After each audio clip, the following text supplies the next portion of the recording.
I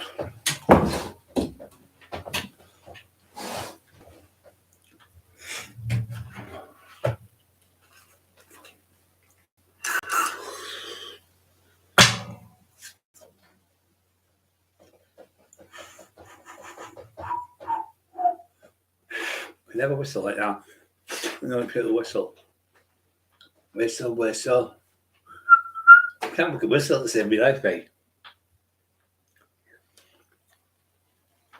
I'm not going to pay it about it the door today. It's fucking unbelievable. Chris Cockerill was out fucking. I was at five lads in the car. I've been out over Tesco. A couple of lads pulled up there. If you need us, we give us the numbers. Friends of mine from this area. Papa New Way, so love you. Time Booth, thanks for that. Yeah. Scotty 1994. Brian, mate, hope you're well, brother. Fucking brilliant. I'm coming on fast and coming on strong. The Northeast Finest #1. Glenn Copp, fantastic lad. Graham Brown, nice to see you, mate. Andrew Grimm. MRX Brian. Mr. X. This is Mr. T, the tax. There's only one tax man. All the other daft cunts have tried to copy me. They're all dead. David Murphy, evening, Brian. Nice to see you, pal. Nice to see you, David. Daz, hello, mate. Anthony Lunn, how you doing, Anthony? All right, son? There you go. Liam Anderson, evening, mate. CT Traps 4RMDA7. What's up? What's up? Big Papa New. Love you too. Marvin, Brian should fight John Fury. Fucking joke, I know, but if Tyson Fury beats one, if I win, then Tyson beats me up. My days of fighting are well fucking over, mate. I'm happy to be just be a fucking live. I'm lucky after these injuries that I'm fucking. They said I'd never walk again. I've got 6 fucking vertebrae in my neck, with screwed in. 2 titanium rods in my neck, all bolted in. I've had L4 and L5 done. That hand's virtually fucking paralysed. I've got no triceps in that. I've only one. Like, there's 2 of them gone. That leg's got a big fucking delve missing a muscle through the fucking M scumbags in the house. 14 chopped me up. I've got stab wounds all over me, and bullet wounds, and fucking shot wounds, and fucking hammer wounds, and bars, and bottles, and glasses, and fucking all sorts. I'm a fucking mess. Tom Harrison, hope you're all good. Johnny Jump, hello Johnny, love you, son. Good evening. Sweeney Todd the barber. What he used to do, used to get in them days, you used to have barbers, and they used to do your teeth as well. And he'd go in there and he'd talk to somebody off a ship.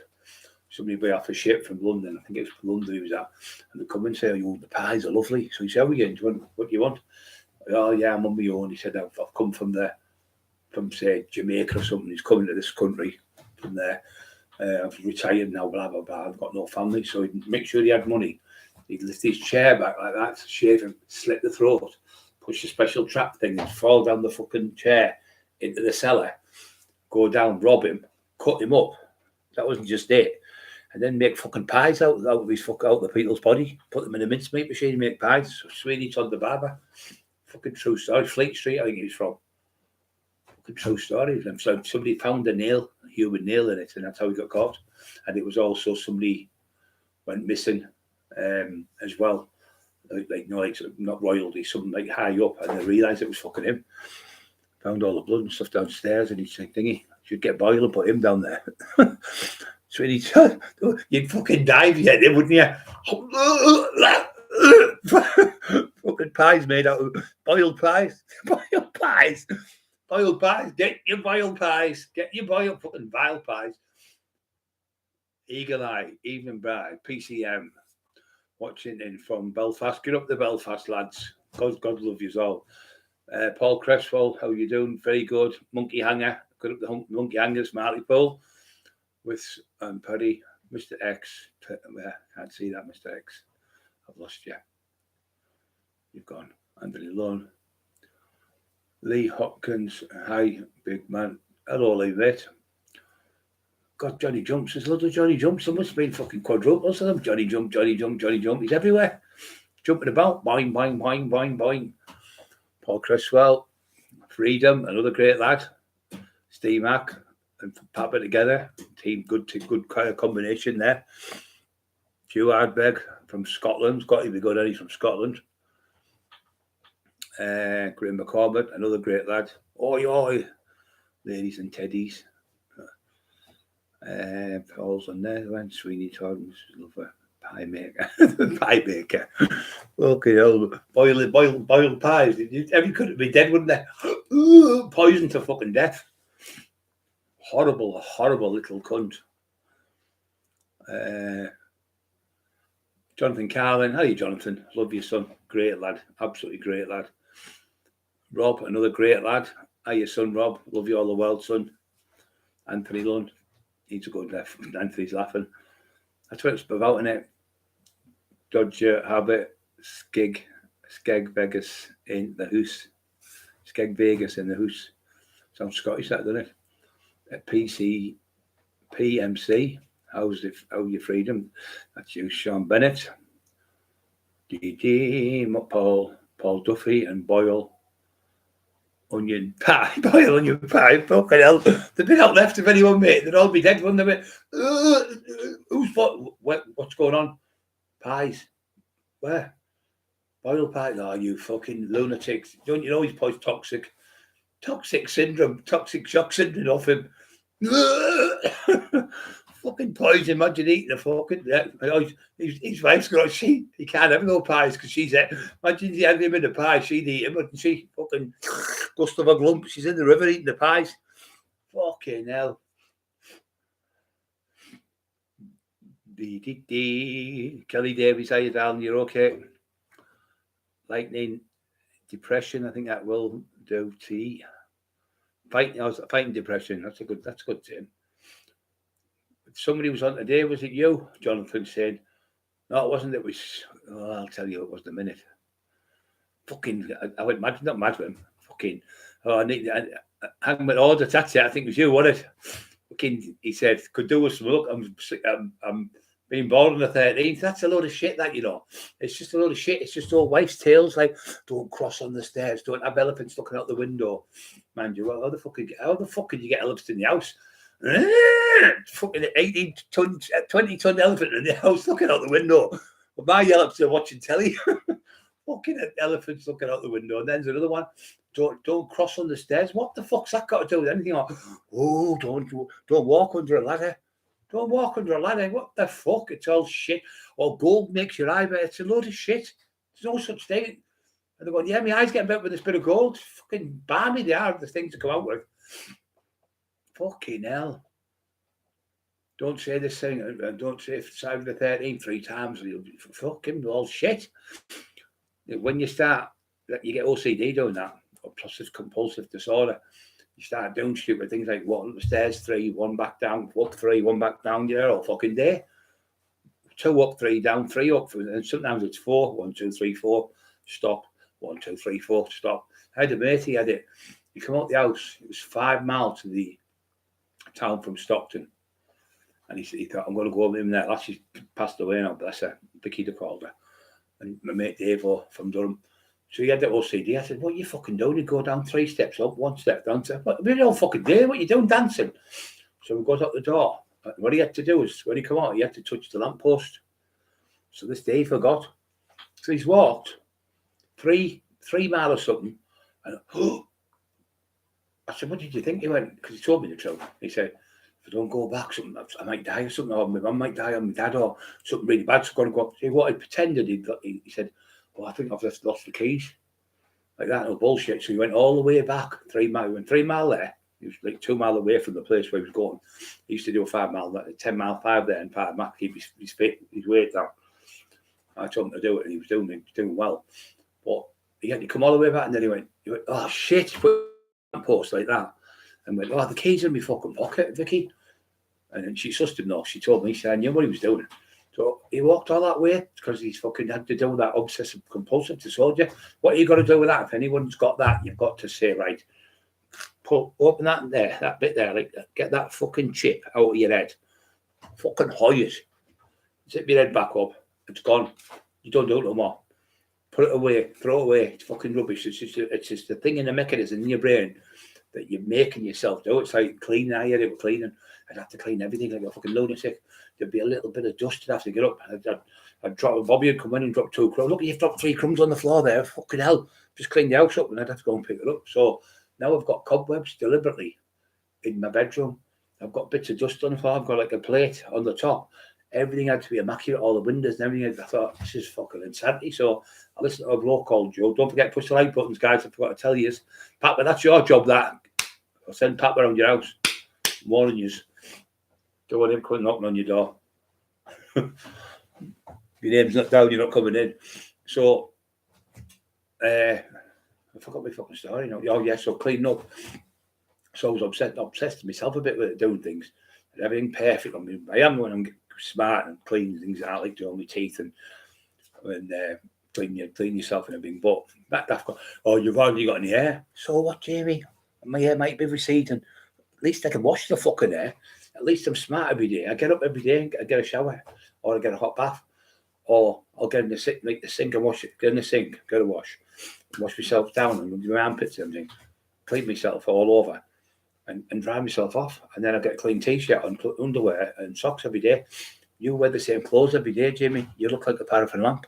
You look like a pure tramp, and you're calling people names. You're calling me a grass because I put that post out the other night about the Conroy thing in the house when they all attacked me.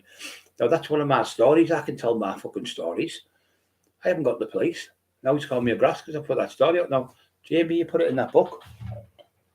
You put it in that book. You put it in there. You put it in that shit book he's written. So it was all right to put in the book, but it was in the first book, Taxman. It was in the Taxman of Teesside. It was in Street Fighters. It wasn't in Salty Fitness. That was a train book. It was in Viv 3. He's saying I didn't meet Viv Graham now. I met Viv Graham. It was 88. I went to jail. I'd had a fight with the Wrecking Crew. They were a big gang, football hooligans from Stockton.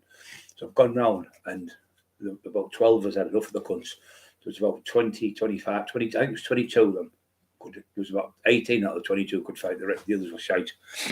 But they were like little infantry finding things and bagling people. And they used to go in the pubs and pinch the beer behind the bar and open up the backs of the one-armed bandits and rob them. And used to have cigarette machines on the wall. Then you put like say so many pound in. So they break them. They'd start arguing over there, and the doorman would go over arguing with them. And the other one with the little skinny cunt would get a screwdriver, open it up and pinch all the cigarettes and pinch all the pound coins and 50 pence pieces. And they used to do that all over Teesside. And we come into Stockton, like the sheriff's in town. And the first night they come, there was 7 of them. And I fucking sparked 5 of them on the fucking road. And they were going, you're coming in, so you're not coming in, fuck off. And do you know who we are about all that shit? Do you know who we are? Oh, yeah. I don't give a fuck if you're fucking Mike Tyson, you're still not coming in. Anyway, they fucking come and he went bang, bang, bang. I was sharp as a fucking tack then, obviously a little younger. I was 26. And I put them, maybe 25. I put 5 of them on their ass and the other 2 ran off. So the cops got up, they can't come over. And I thought, oh, fuck, I'm going to get nicked away. And I just shake your hand there. You went, fuck, it's about time someone come and fucking sort of, this has been going on for years, this.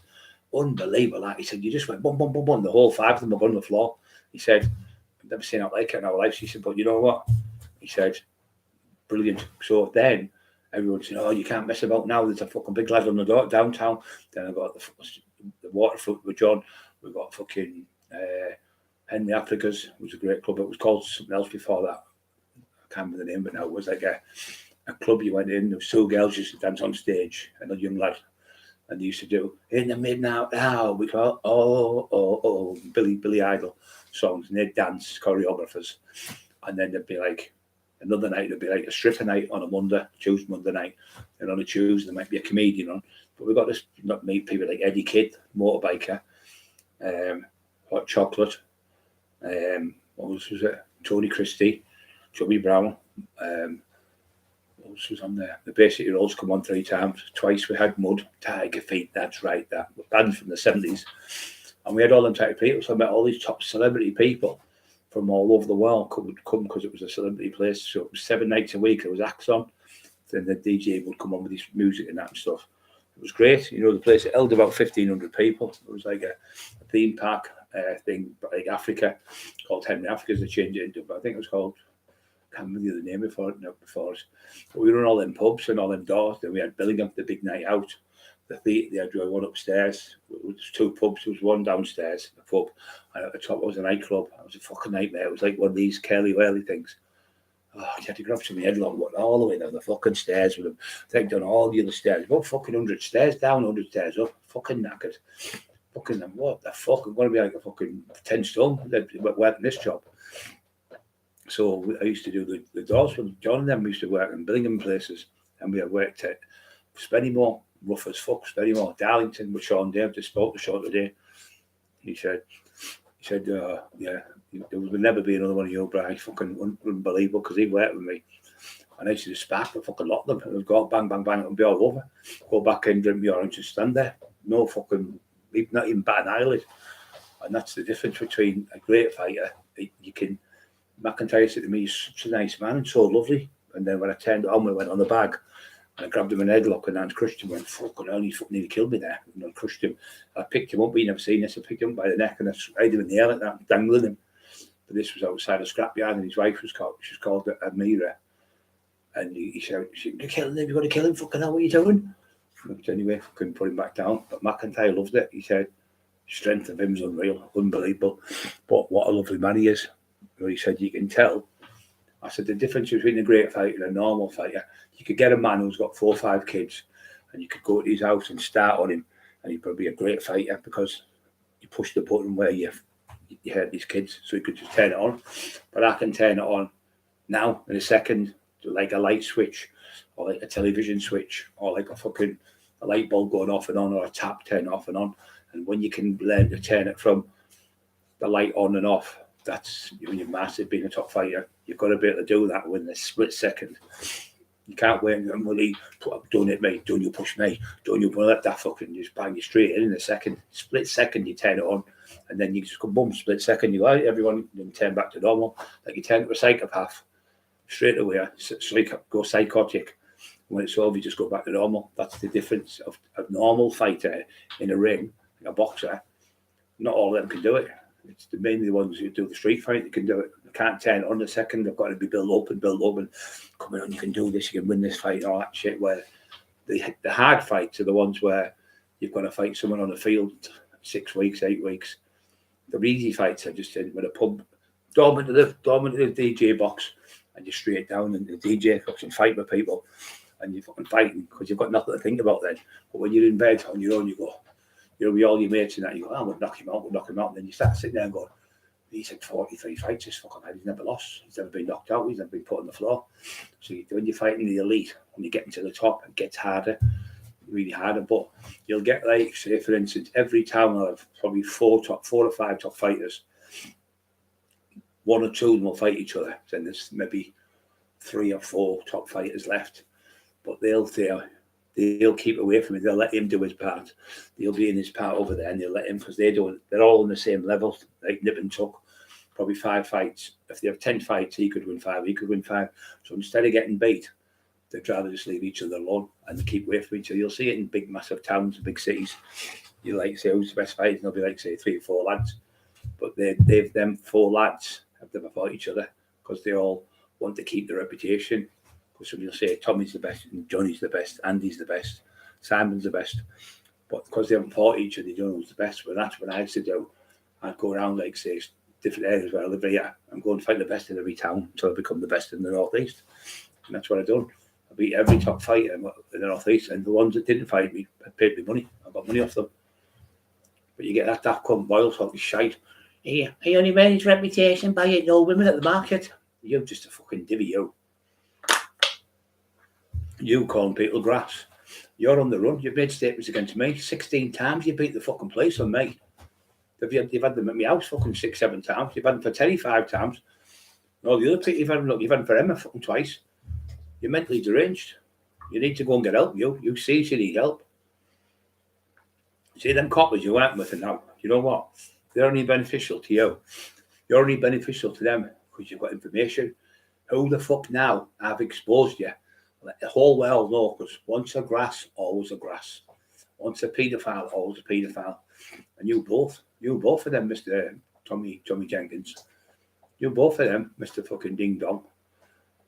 You go to the clubs where kids outside soliciting themselves for money. You pay them, Mr. Ding Dong, Mr. I can't remember his name now, Mr. Tin Doyle. You have sex with young boys and pay them. You fucking abusing them, just like your hero Paul Sykes. So if your hero was a man who used to rape his own daughter, his own sister, that shows you how fucking deranged you are, and that shows you what a wrong you are. There's not many people I know as bad as you. In fact, there's probably 2 or 3 people in the fucking world, and they're people like Myra Hindley, Rose West, Fred West, Ian Brady. You're like them type of people. You're wired up like them. Not right in the fucking head. Definitely not right. And in the world, there's no such thing as grass in the grass. And there's no such thing as grass in the paedophile. There's no such thing. These fucking grasses, they get away with it for years. They sit there and they point the finger, and it's always the one who goes, grass, it's grass. You hear them saying it over and over and over and over and over. He's a paedophile, he's a nonce. No, the one who shouts the loudest is the one who's at top. It's called mirror imaging, bouncing it back off you. Like you look at yourself in the mirror, so they're bouncing off you. Or it's called projection, projecting onto you, manipulating people to get people on here who aren't clever. Most of my people on here are very clever people. They're not thick. But hey, Stephen Gibbons, Graham McCormick, busy today. It's going good. Been fucking horrible. The weather still got that for guys. It's fucking shows it. It feels. I've only done it last night and today, and I can feel a difference already in my hip. So I'm thinking, I wonder if it isn't fucking what I thought I've got. So I've tried the exercise, and he's only little, fucking, and he had a 22-year-old, and he said couldn't do nothing. He had arthritis and all sorts. But what I've done, I've actually got no arthritis in my knees no more. So I've trained my legs. I was telling Papa talk all the time. Papa Robinson, he is the fucking real deal. He's the real deal. You don't hear him shouting his mouth off. He's quiet as a lamb. But when it has to fucking boom, spark comes, he's got it that he can turn it on in a second. But he doesn't throw his weight about. He's the fucking nicest kid you could ever meet. But you would not like to be hit off him. But be like getting hit by a fucking express train. Like I was in the old days, boom, when you hit them, they don't stand, they just go down and don't get back up. And all that power he's got. What a good lad. He's just been fighting a pro lad today. Pro lad, fucking busted all his eye and everything. You bullying bastard, Papa. No, the lad's a pro. The difference, he's a pro, he's not. So there's a difference. He's gone in the ring with a pro and fucking made a mess of him for a pro. But that fucker, like I say, fucking pretending he was a fucking. He got to the semi-finals of the ABS 3 years in a row. I've got it on my mate, Dale Brennan. Papa knows Dale. Great lad. Dale can fucking fight. Saying, yeah, I'll fight you. Come on, 1-on-1, are we? Put him up. I'm like the fucking line of the Wizard of Oz. He's going to the side in the street. Come on, I'll put you one hand behind my back. Who the fuck do you think? You have the cowardly lion. All you had to do was slap him across the face. He'd have started crying when he like fucking Dorothy did. But get Dorothy to beat him up. So he's been shouting his mouth off all a couple of days now. He's been fucking quiet.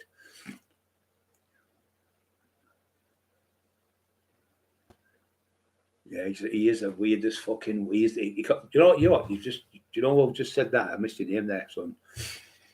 You know, he calls himself the little weirdo. He says in the book, he went, when Brian met me, he said, this little weirdo, Jamie Boyle, was sent to me by God, not by the fucking devil, by God, and to give me a platform. What fucking platform have you given me? You've given me an out. Absolute fucking con man, ripping people off.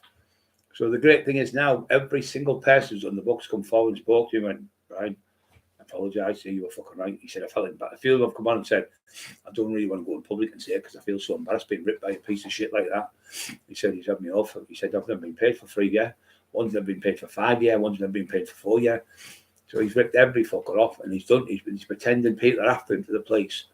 IRA have got his house. 6 IRA went in the house. My name's Tommy McFlinty. I'm IRA. As if you explain yourself for what you are. And then the next one, then Paddy would fight Seamus McTaggarty. But every one of them said their name. Every one of them said their IRA, but they've all stood there. Everyone's with a shot. How the fuck would you all go with big shotguns? Why would you get them in the back? You couldn't even get them in the car. So this is the statement he's made to the police. And then he said they come back at 3 o'clock, and then they went away for an hour. Where did they go with these big shotguns in 2 cars? Sorry, So they've gone away and come back at 4 o'clock. Well, why didn't you phone the police? Then they've went away and they've come back at 5 o'clock. Then they've went away and they've come back at 6 o'clock. He's off. What he's done, he's got that psychotic on the drugs. He's looking out the window and probably seeing normal people going to work, like, with lads with haversacks on them. And just imagine in his own head, fucking hallucinating with the drugs.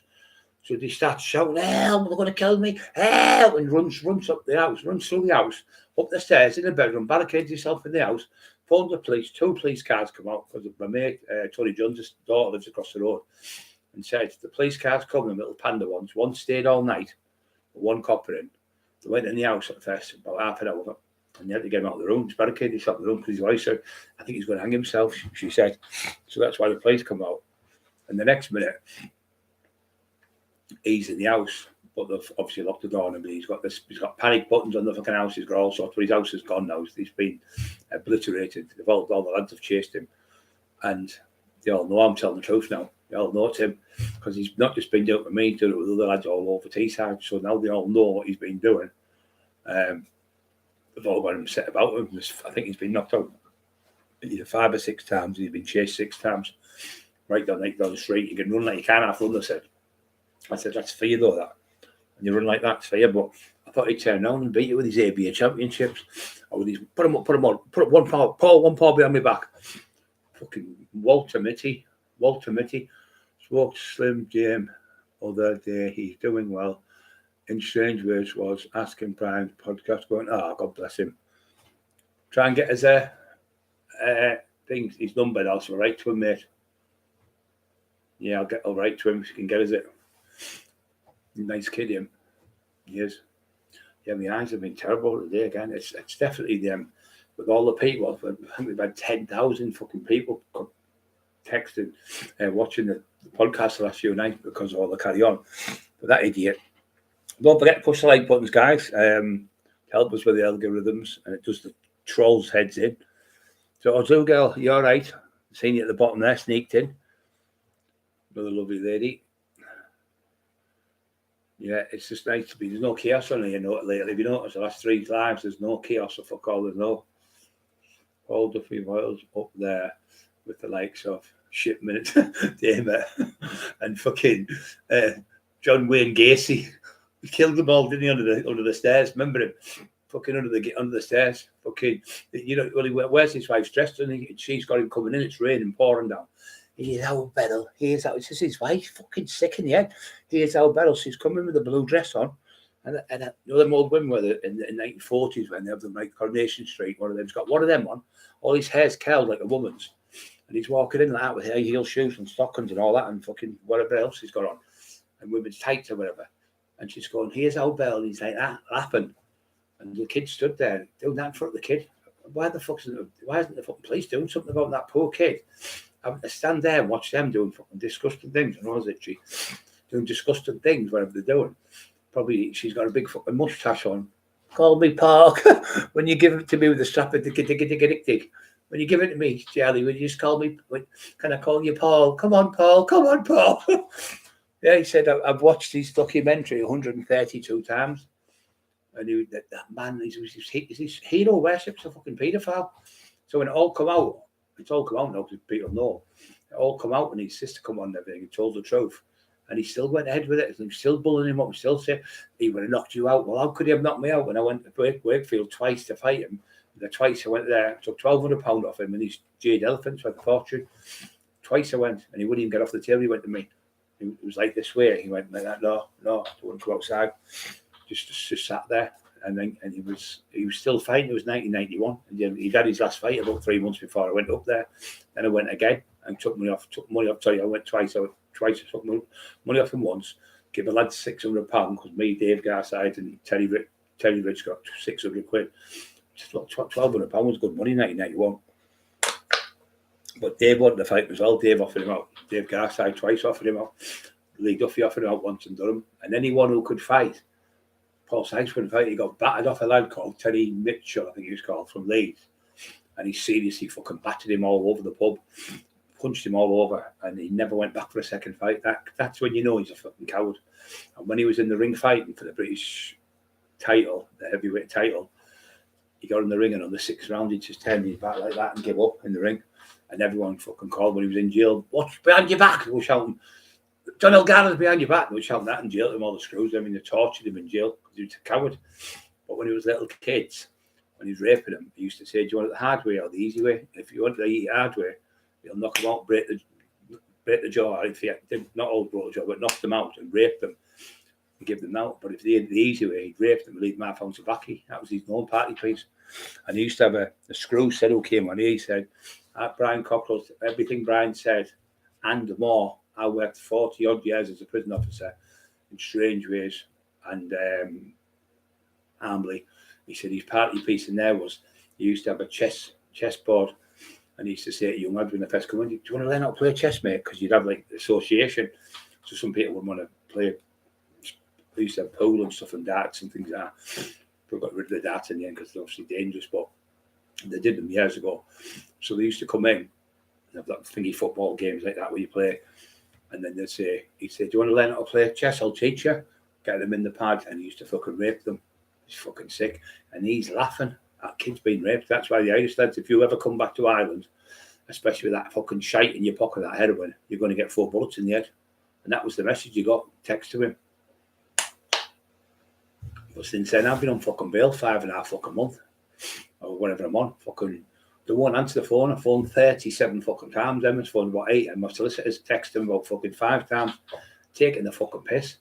There's no way you Cleveland Police dirty fucking low-life coppers am I going to drop the charges, what I'm getting you charged with, because you fucking scumbags, making me walk the fucking plank outside into the back of the van, making me fucking come down the stairs while I'm on medication, really off my head, like, gone, and then making me walk out there off my head, known for a fact that I was vulnerable, because when I went in to see the police, he said, can you come in because there's an accusation of you.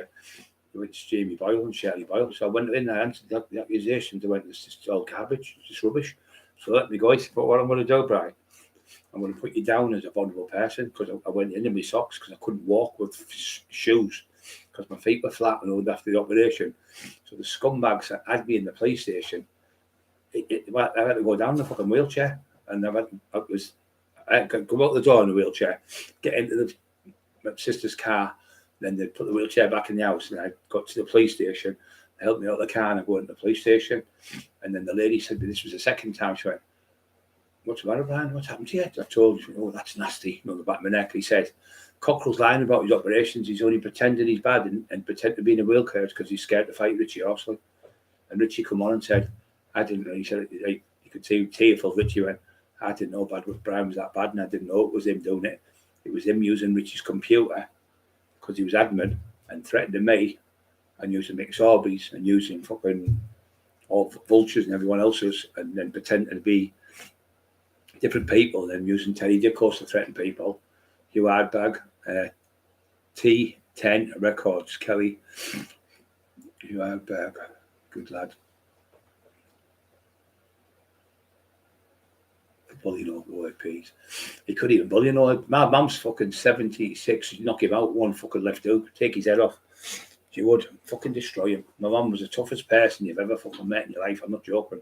She makes me look like a girl guide. Walking on, she battered me and Papa. I'm telling you, she's fucking lethal.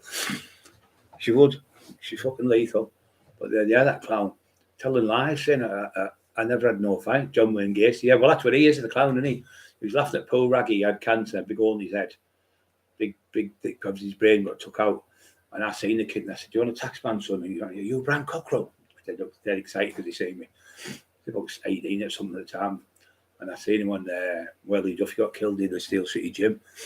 And he was at the light and I went, here, son.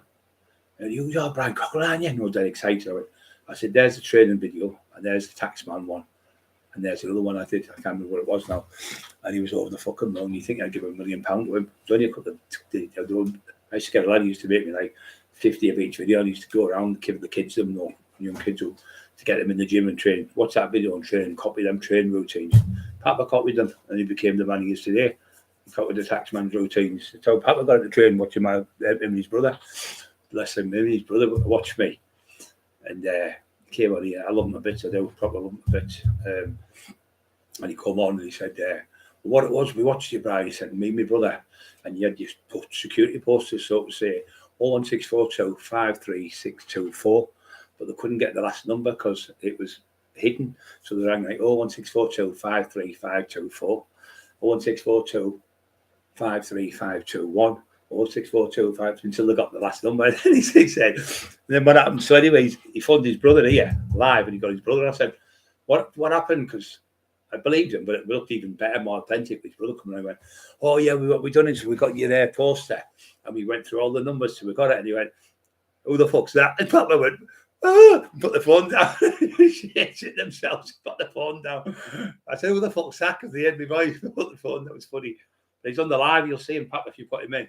Good live it was. And yeah, he's from down that way, in Hull way. Good lad.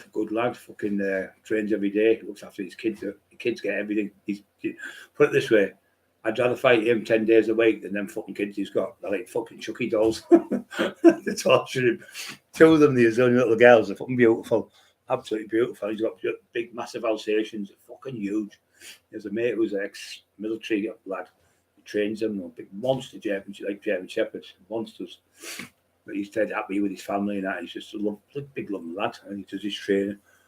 He's just a nice person, you know. But I love people like that to be around you because they make you shine and they make you get out of bed in the morning and make you feel good when you've got miserable fuckers going, you know, this is bad and that's bad and I've got to pay me bills and that. Everyone has to pay fucking bills. Everyone gets a punch you. Everyone has that down day. You've got to think positive. The glass is half full, not half empty. And when you start going, oh, I'm going to be bored, I'm going to be fed up, you're making your brain, training your brain to set yourself up for a fall. I'm going to be depressed today. Say, I'm going to get up in bed. I'm going to have a fucking brilliant. I'm going to brush my teeth. I'm going to get a wash, make my bed, and then I'll go up the curtains and I'll look out there. Well, I'm going to have it's pissing down. So fuck. I'm going to have a great day.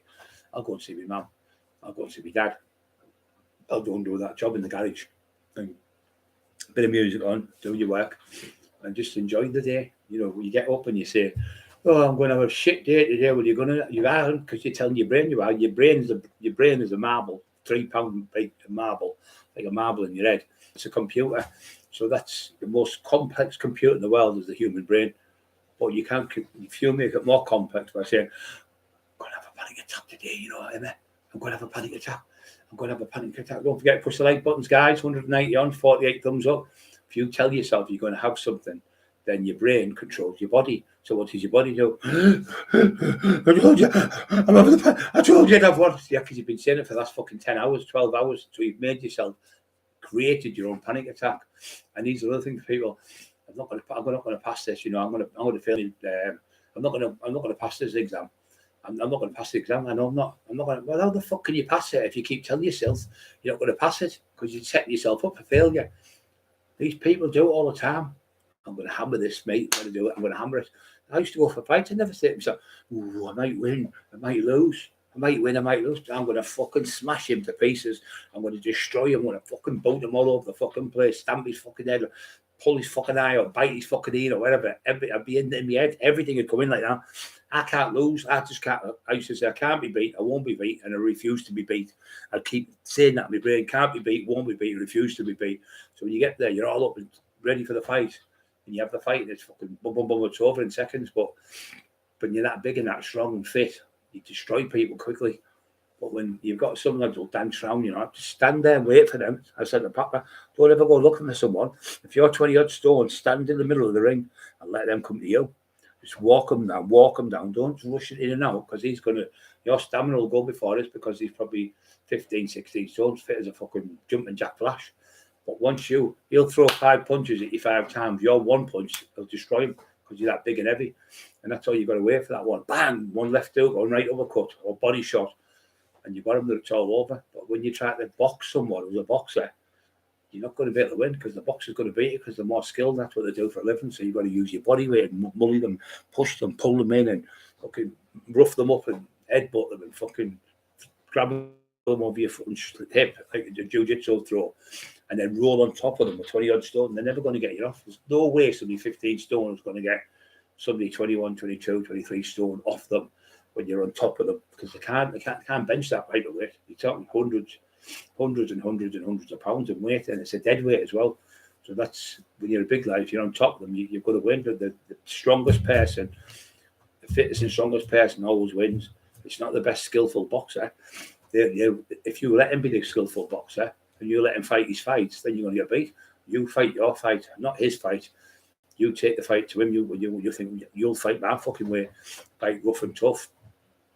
But when you start saying, I might lose this fight, we are going to lose it. Or I'm not going to win the election. I'm not going to win this election. Well, you're not going to win it because you haven't got it in here to win. You've got to have that mentality in your brain. I can't be fucking beat. I won't be beat. I refuse to be beat. You've got to keep thinking like that.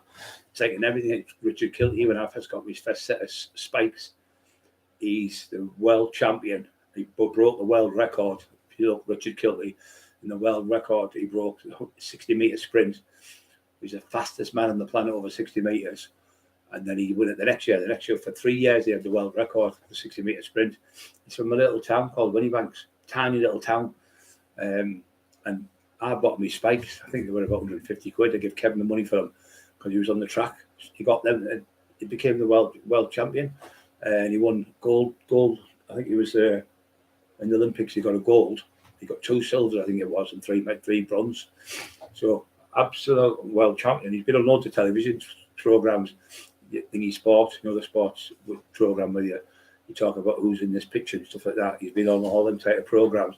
And then when they go to Manchester, when the Olympics are on or other film, he's in there.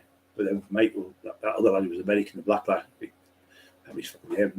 won there four times. He's in with him, and they sat there. Brendan Foster, the best friends with him. So he started off just running at the track, and he was the world champion. And his missus is there.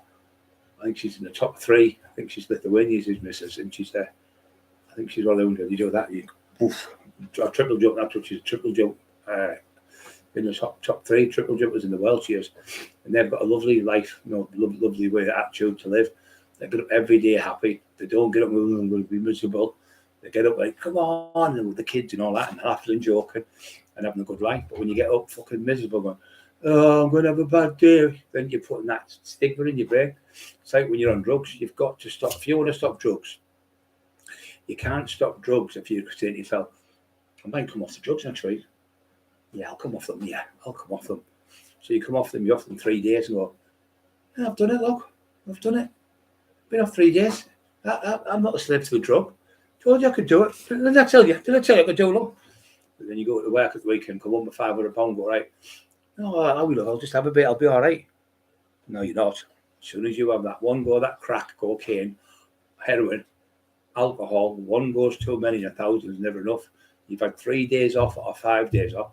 So I call it the honeymoon period. You think, no, I'm all right. I'm sound, honest. I promise you, on the kid's life, I'll get 1 gram, and that's all I'll get. Boom, 100 quid. You get the gram. What happens? You go for another gram. And you go for another gram, and then your £500 that you've worked all fucking week for is gone. No electric, no fucking water, no food, no petrol for the car, can't get to work, lose your job. It's a fucking spiral. I tell you what, it's the worst thing being on drugs than anything. I feel sorry for people like Tinfoil, just can't get out of his head. He's obsessed with them. And the thing is with that, heroin is the worst drug. I don't know, ice probably is maybe, but in this country, the heroin is the worst drug. I mean, I feel sorry for people on it, especially people who have been abused. They end up being abused off the mums and dads, or they've been raped off brothers and sisters, they've been raped off uncles or whatever. So they end up saying, they start sniffing glue, they start taking solvents, they start taking drugs to mask the pain that they've gone through. And then they're on that. That's why I hate dirty bastards, because my brother used to do it. I used to say, what the fuck you doing sniffing glue? What the fuck you doing? He used to shout and go mad at him. He's on Evo and all that stuff. And I go, what are you on that for? And they wouldn't tell us. And like later on, when he was 38, he killed himself. He was raped as a kid when he was only 5, 6 year old. He couldn't get out of his head. And he fucking took his own life. That's why I would never, ever, on his grave, right, never, ever sign in a book for a paedophile to be in my book. And that's what he did. Jamie Doyle did the same with Terry, never give him proofread. Give the same with Matty Chen, never give him proofread. He just wanted he bangs them out every 3 months. It's just all about money, greed and money. Lee Watley's on with the book, by the way, the training book. He's going to be in that. Pat was going to be in that with me. Going to get a picture of me and Pat together. He's going to be in my training book by Pat. That was a secret, but I'm letting you know now. He's going to be in there with me, Papa. Where I knock him out. He didn't know that bit though. He knocked his head off. Fuck that, knock him out. The fucking Chucky dolls will kill me. I'm not joking, these kids are fucking these kids are killing. He's like that, got the kids out, they're going, ah, pull him all over the place. When you see them though, you can see what a lovely family, Mrs. Lovely, lovely lady. And the little kids are Chucky dolls. He's fucking laughing his head up. I know he is. Yeah. He's looking. Yeah, laughing his tits off. But yeah, he always keeps an eye on me, and I look after him. We look after each other. That's what you do in life. You help each other in life, and you can feed off each other. You can feel someone's down, and or you can see by the body language. And like, it's like if you fell up with someone, you like your brother or your sister, your aunt, or something, go and see them. Go and see him. Say, look, I was drunk that night. I'm sorry what I said to you. I'm sorry, news. They'll say, I'm sorry. Can I have a cuddle, Mum? Can I have a cuddle, Auntie Anne? Can I have a cuddle, Auntie Margaret? I'm sorry what I did. I'm sorry I've done this, whatever. And 9 times out of 10, you'll rekindle together, and you'll have a better life because you're in bed going, oh, shouldn't have done that to me, Andy. You shouldn't have done that to me, Dad. Shouldn't have done that to who? But why don't you go and be the better woman or better man and go and make amends? Because if there's someone, you've got a family member out there you fell out with years ago over whatever they've done, could be something really bad, whatever. They could be dying now. They couldn't have, mate, I'd have long to live. So you don't want to be the last thought in your memory. You don't want to think, I fell out with my mum 5 years ago over something daft. Why didn't I go and see her before she died? You will never ever be able to live with yourself. You'll sit when you're old. When you get older, 50, 60, 70, you'll think, should have done that, and you'll cry your eyes out, So go and see them. Full note, that's the best thing. In case they say, don't do it now, do you, whatever. And then it's only on the phone. But if you phone up and they say, yeah, you rekindle that love together, you might only have a few years together, but you'll be with them, and you'll say, well, at least I got back together with her, I did the right thing. But if you don't, and they pass away, you'll sit there and your old man or an old woman think, we should have said sorry. I wish I went and seen my uncle. I wish I had seen my dad. I wish I went and seen my mum. Your sister, you only got one mum. You've only got one dad. And we've all got mums and dads that have done daft things. We've all got mums and dads that have fell out with us and done stupid things. We've all got sisters and brothers that fell out with us. But that's what family members do. We all fell with each other even as friends. So be the better person. Go and see the loved one or your friend who you fell out with. Even like a friend you've been out drinking with. You might have got into a fight or something. Go and see them and be the better person. But don't sit there. So getting back to the drugs. So if you want to get off drugs, you've just got to stop. You've got to stop. You can't have 100 days off and go back on it, because as soon as you have one go, when you're fucking paranoid to death, who's that out there? Who's that?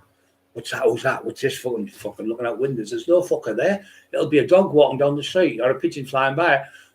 Should have just seen a helicopter. There's no fucking helicopter. It's a pigeon flying by the fucking house. That's how bad it gets you when you're paranoid on it. It's fucking horrible. I was in the house. I seen this bloke going by every day with a red coat on every day. I thought, I'm sure he's fucking watching me. So he's a cop. So he's going by. So I've grabbed him in the fucking house. Pulled him in the house. Why are you fucking coming by here every day? 8 o'clock every single day. I'm the postman. I fucking grabbed the postman. I thought I was behind fucking full of drugs. I thought, why are you going? I'm the postman, he says. And I give him 200 quid. Oh, cunt. Grabbed him in the house. Thought he was an undercover cop or something. Fucking terrible when you're on them drugs. I will go to bed, sleep. Sometimes I don't sleep, obviously with the injuries I've got, but I don't get up ever thinking daft things. I don't get up paranoid or anything. I don't get up, nothing bad. But when you're on that drug and you wake up, when you're on desperate heroin, as soon as like tinfoil wakes up, the first day you didn't think, oh, I wonder how my son is, I wonder how my mum is, because none of his family members have nothing to do with him. I mean, I was in his house without Bobby, and we walked out the passage. I went, oh, who's that lad there? He went out to my brothers in the Red Berries. I said, that's good, being a Red Berry, brothers. Oh, I was in it, he said, for 10 weeks. I passed it. He said, I couldn't bother doing it. He stole his own brother's uniform, walked around the town. His brother was at work, pretend he was in the fucking army around Middlesbrough. Yeah, I've just passed the 10-week basic training. I'm in the army. Pretend he was fucking a Red Berry. He's fucking loopy. He is definitely loopy. He's the biggest lie you've ever met in your life. You can't see what it is when you're on smack and when you're on crack and you're taking down with what he takes. He will take, like, that was his excuse. You know, when he fell asleep in the hall, in the snooker hall, and he said, fell asleep then. And what else did he do? Oh, the one when he was on show and that was. And then he went on a show saying, putting the record straight. The lad said, I could see you, Paul Subbott, not that, Paul knows now. They won't let them no more. He's fucked him off. Paul Subbott, great lad from Hartlepool, documentary maker, just made millions for kids, walked across the country on his bare feet. Lovely man. And I was doing documentaries and I pulled out the documentary in this very room here. I sat there. I can't do it, Paul. I said, I can't call Lee Duffy fucking names. I can't make things up about him. It never happened. I'd pinch out pound chops. Never had a pound chop in Teesside. And he walked around like the same minute, punching everyone every 2 minutes and bullying people, taking money off all people off normal people and taking the money off them for nothing. Absolute fucking lies, just compulsive liar. So just to sell the books to make it sell better, that's all it's about with him. And then when his brother was dying, Sam Westall, you're right, mate. When his brother was dying, he said, look, please don't do another book on me, brother. You've already did one. It's all lies about him. He said, no, I'm going to be a crusade because he's got a tattoo on his hand here, tinfoil, like a cross, because he thinks he's a Catholic. And I'll do a really good one. Just made a lot of lies up again. No, don't forget to push the like buttons, guys, which is to push the thumbs up. 60 thumbs up, 189 on, looking good. I'm middle-aged now. I'm fucking sick of being this age. I'm nearly fucking 26 now. Fucking devastated. 26 next week, I am. That's what I think I am in my head. But I'm not. But I am. Because that's if you think like that, you act like that. If you think, I'm 77, then fucking fuck off. I'm 77. Yeah, if you think crackers, if you think mental things in your head, you do mental things, especially if you're drunk and stuff, and that's what he does.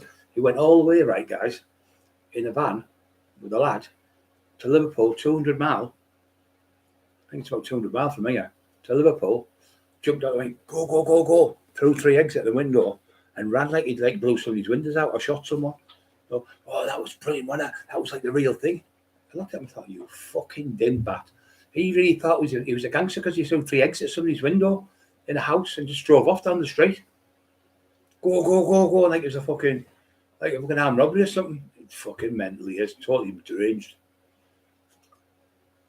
So he said to me, as soon as I got up, I'm on the Subutex. I said, what the fuck's Subutex? I've never heard of them. Never heard of them in my life. I've heard of G6 in jail years ago, but they're supposed to be 10 times stronger. And you take them, and they're a drug to help you come off heroin. But they're supposed to be even worse. Chris Curry was telling me about them, but Peter knew in jail. He said it's worse than heroin, Brian, because you can't get off them. My old mate Dave said you can't get off them. So they're like a white tablet in jail. You get about 140 quid a tablet. Bagheads all crush them up. So that's what he is, a baghead.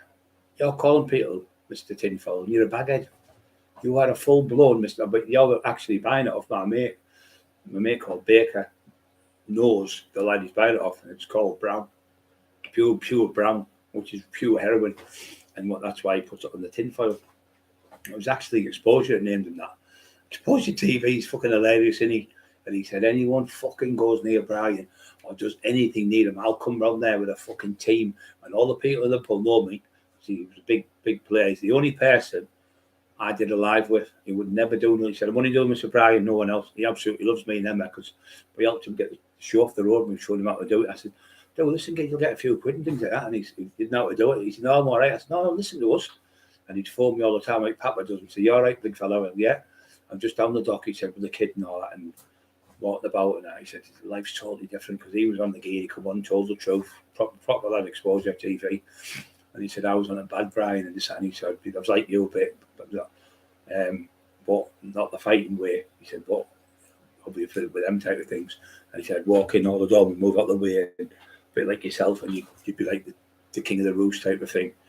And he said, but at the end of the day, he's found Jesus now. His life's better. He's got a little kid and he's got a wife. And his life's totally different. It's totally changed since he found Jesus. And my audits, you don't look a day over 27. Oh, you are definitely my best friend, you mate. I'm coming to move in with you. Yeah, he's my best mate in the world, Rim. Space, come from space. Who comes from space? Oh, threats.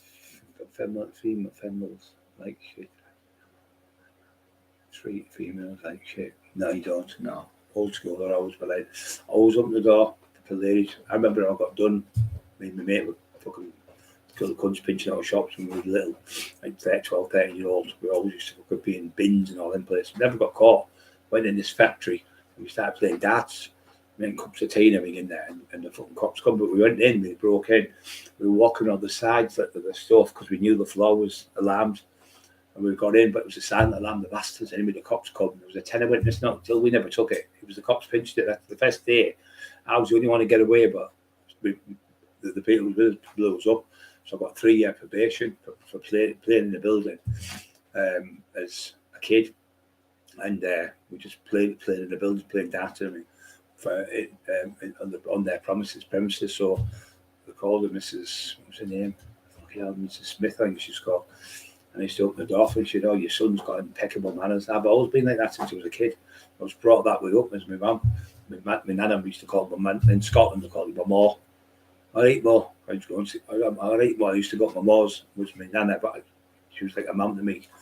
And out of all the grandkids, I was the only one who ever stayed at her house with me, Auntie Anne, Uncle Jim, Tom, Frank, Jerry. You know, old Jerry lived at near where Lee Duffy lived.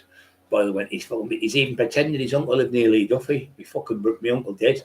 He died. Oh, Jerry. He had got cancer when he was 22 and he died. No, 24 he died. 24 he died. I was 22. And he died of cancer. But he lived at near Lee Duffy. That was his first. Him and Heather. And we met Heather. And we met her. I said, "Oh, there's Heather." She used to look after us when we were kids in Hartlepool. When Mum and Dad used to go out without Jerry.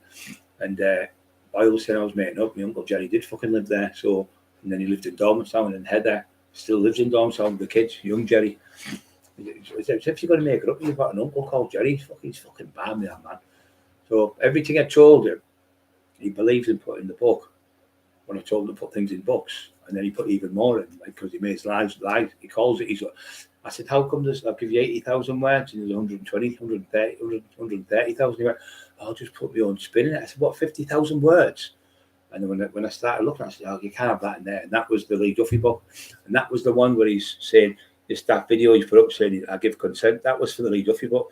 That book there, The Resurrection of Brian Cockerill, came the 25th of 2020. It came out. He's saying it came out. He said, "I sent you this on the 25th of July. How would you have sent me that on the 25th of July?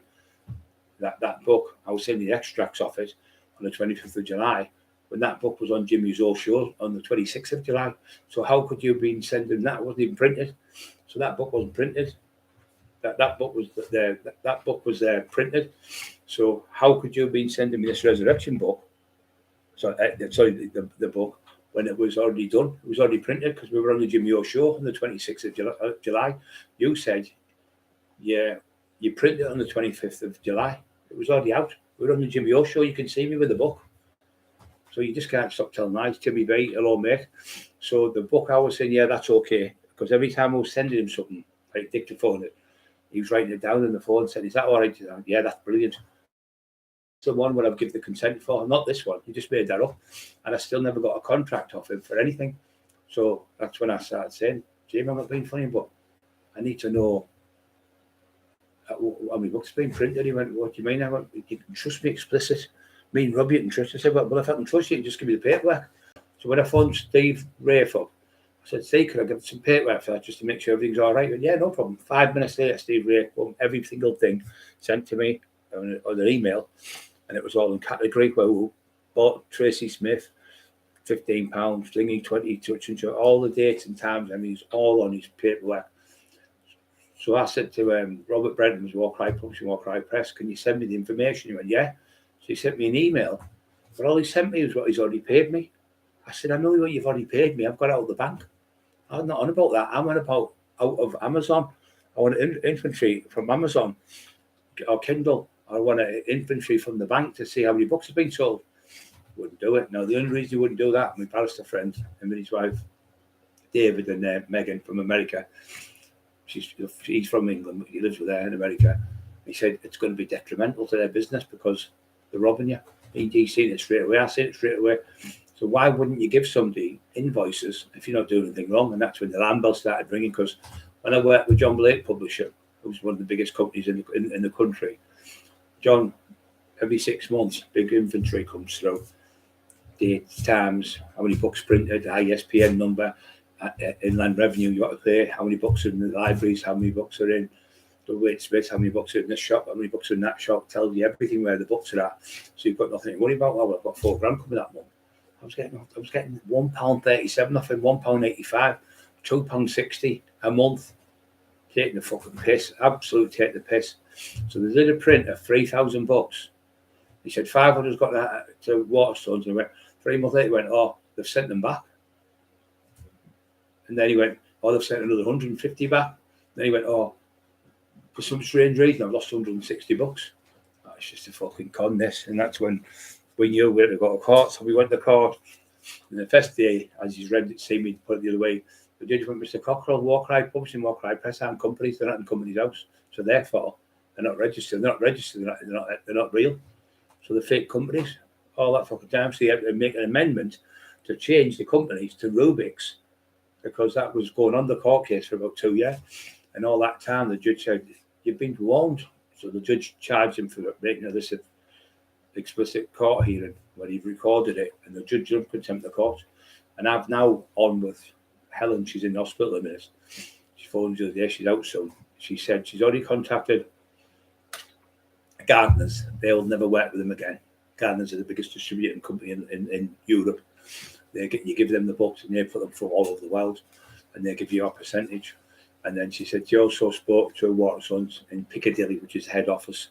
They said we'll never work with them again. We were told by Mr. Cockerill 2 years ago, or 3 years ago, maybe 3 years ago, that what was going on, and we didn't believe it. And obviously we believe it now. So they've took all the books down.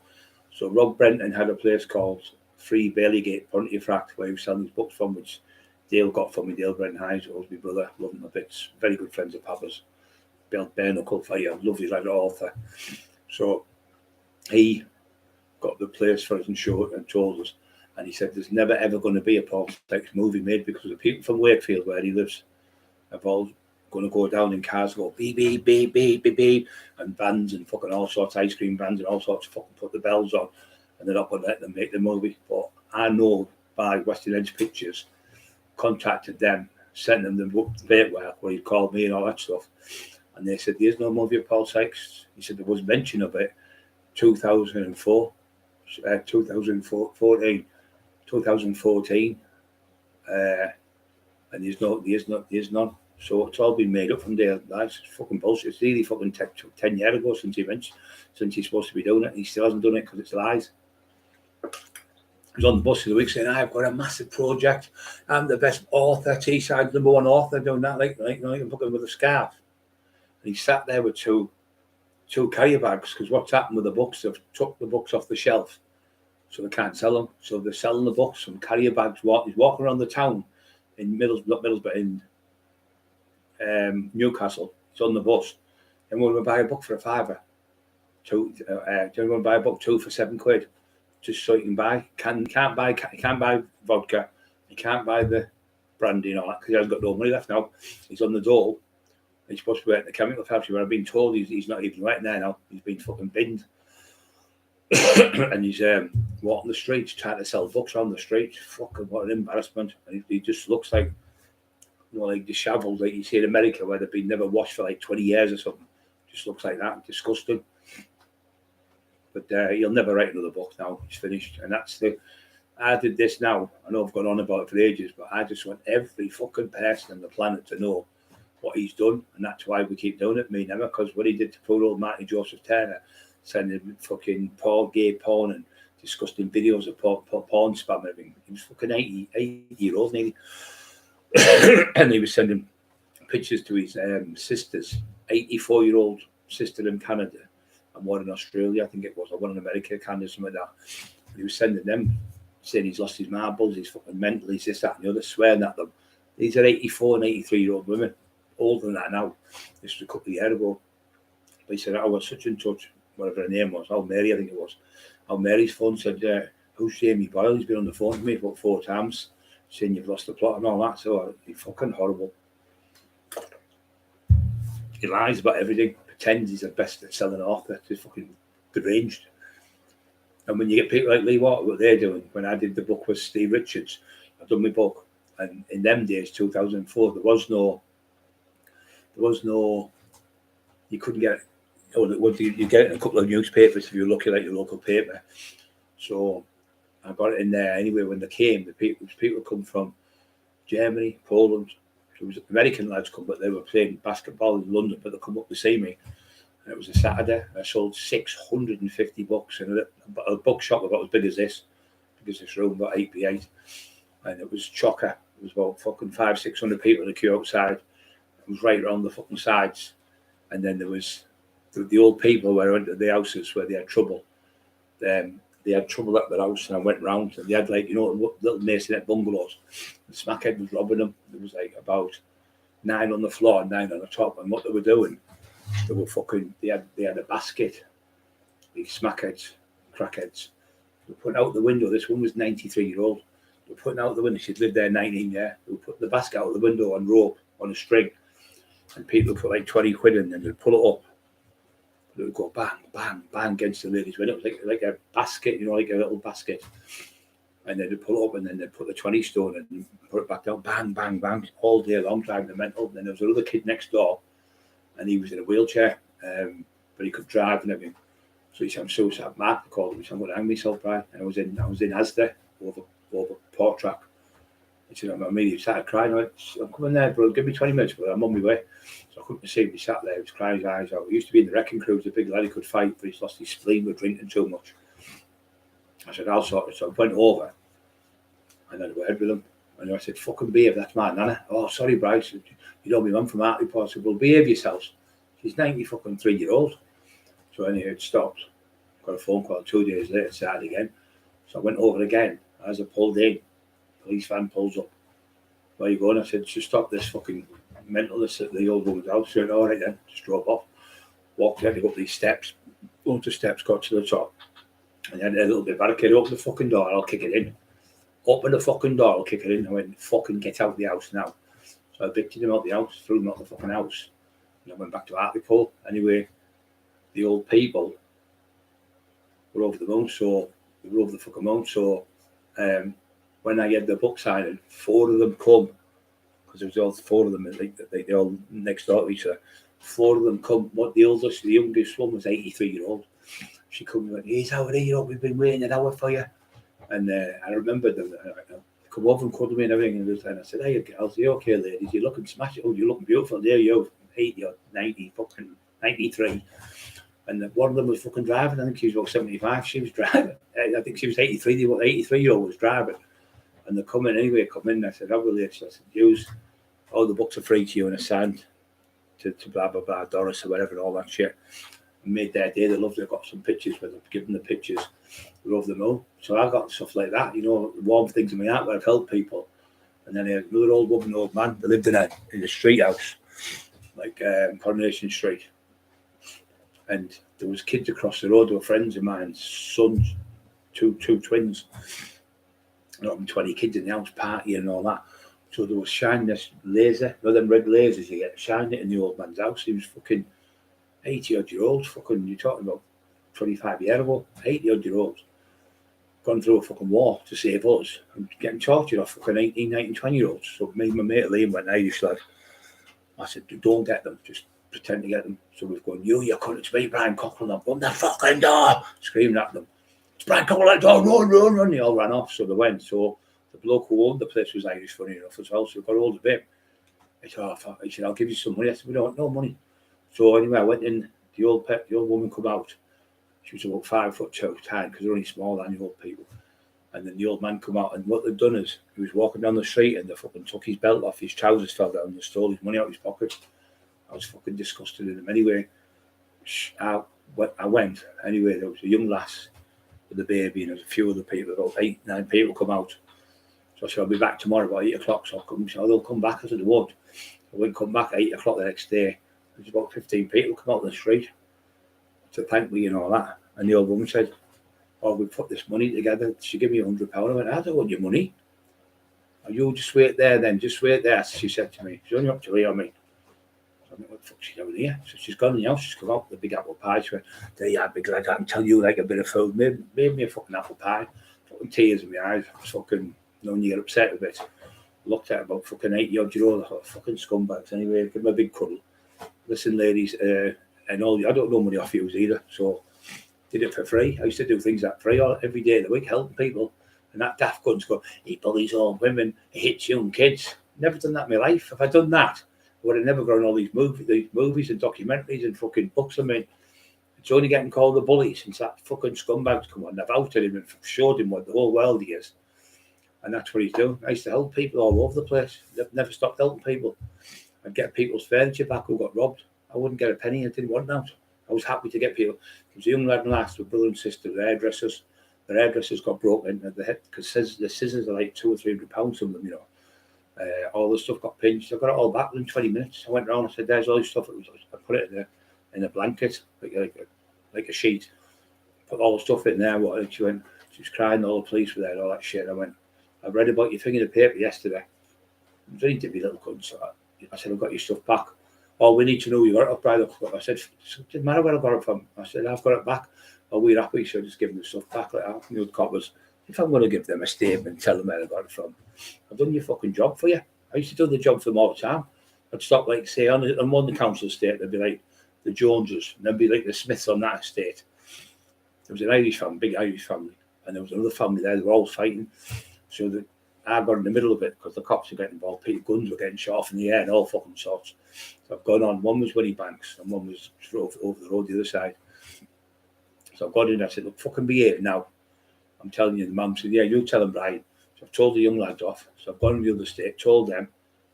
We're all fucking friends still to this day. No more trouble. Stop because the taxman went. But when the police go, there was a thing in the Daily Mirror. Steve Lee Watley's got it, says, who would you phone? The fixer, called me the fixer, the taxman, or the police. When you phone the fixer, the taxman, he turns up straight away. When you phone the police, they don't turn up. When you phone the taxman, he gets there, and he'll give him a good hiding. And that's worse, because all the police can do is arrest him. So, and when the taxman shouts at them and threatens them, it's more frightening than the fucking police. And it was in the Daily Mirror, and I won by a landslide, and that was what gave me the idea to go for the mayor. That Daily Mirror caption in the paper. I'll get it out and I'll show you. I'll bring the paper down and show you. It's going to be in the book anyway, but that is, yeah, I used to torture old people. I used to rape old women, 87-year-olds. Fucking not right in the head. Raping old women, 87-year-olds. I'm like, what the fuck? You're definitely deranged, you know. Just, you know, when you throw a muck at a window or a wall, that's what he's trying to do. But no one believes a word he says because he's just an idiot. Apologies, I did not know that the thing about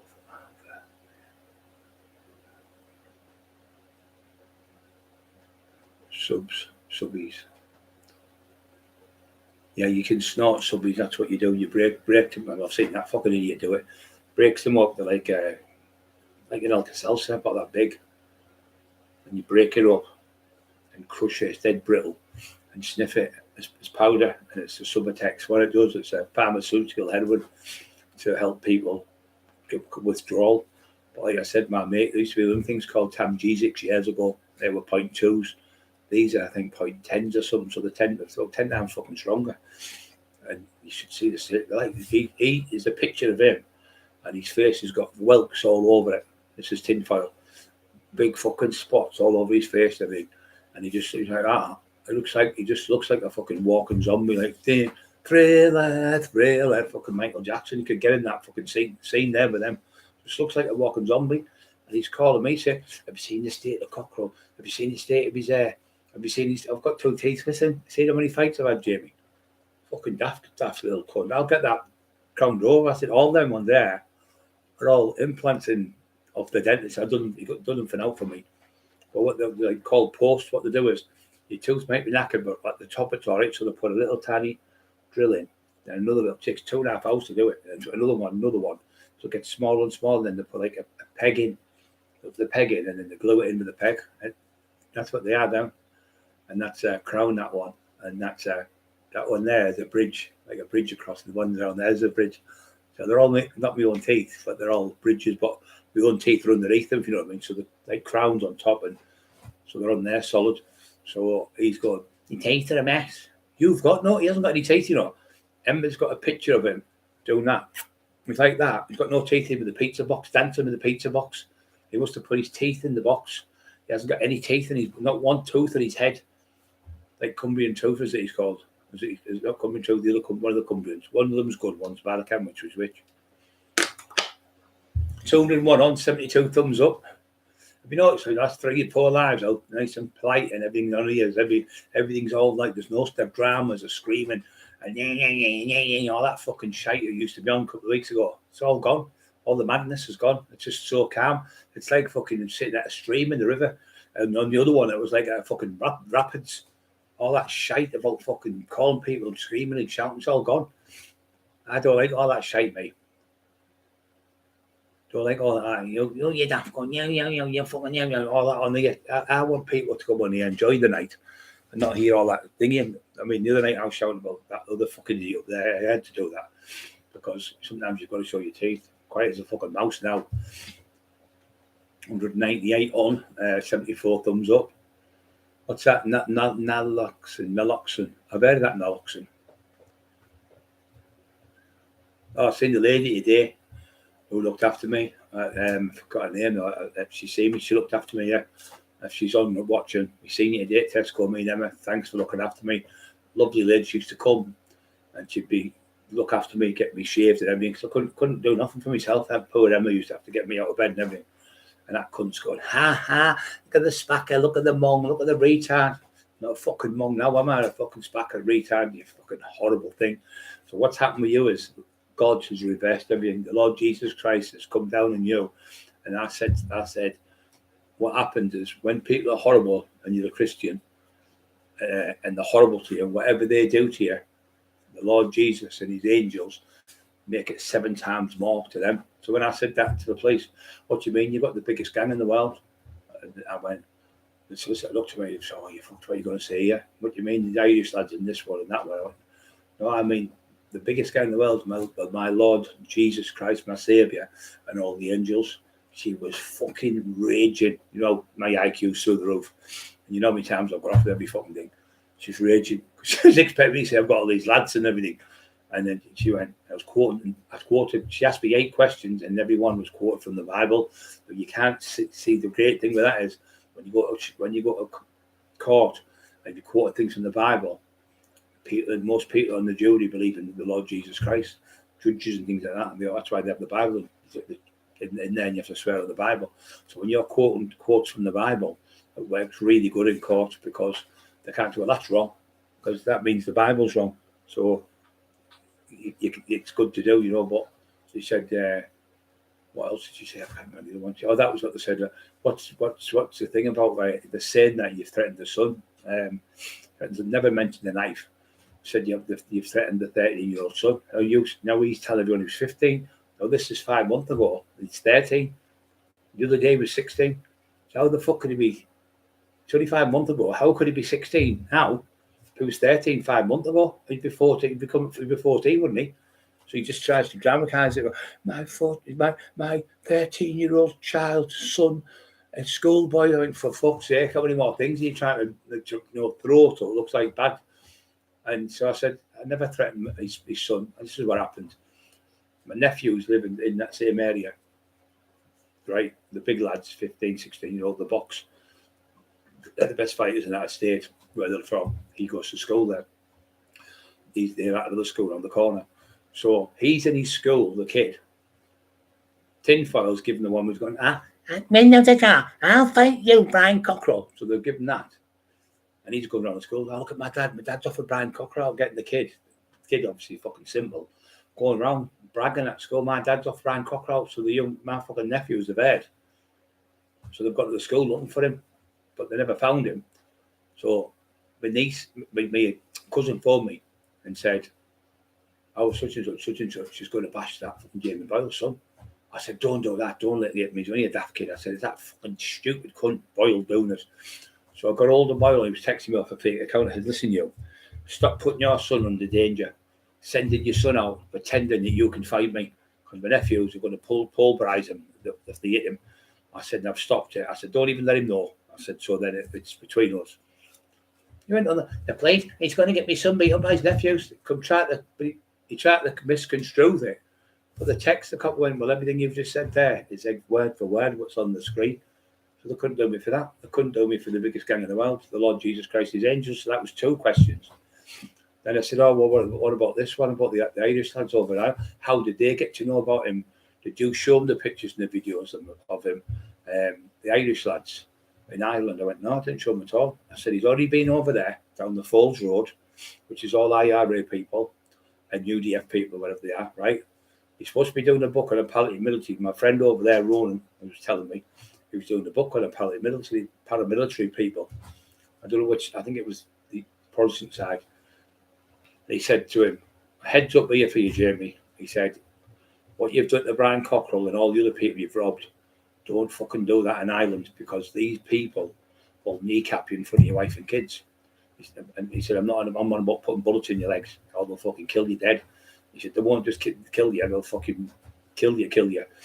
Seriously bad. So he said, I'm just giving you heads up. That's what was told. So I told her, the lad was giving me a heads up, but the lad's already seen the video where he's saying, Paul Sykes, it's funny this, but he used to put page 3 girls on the young boys in jail and bum them from behind, and he's going, laughing at it.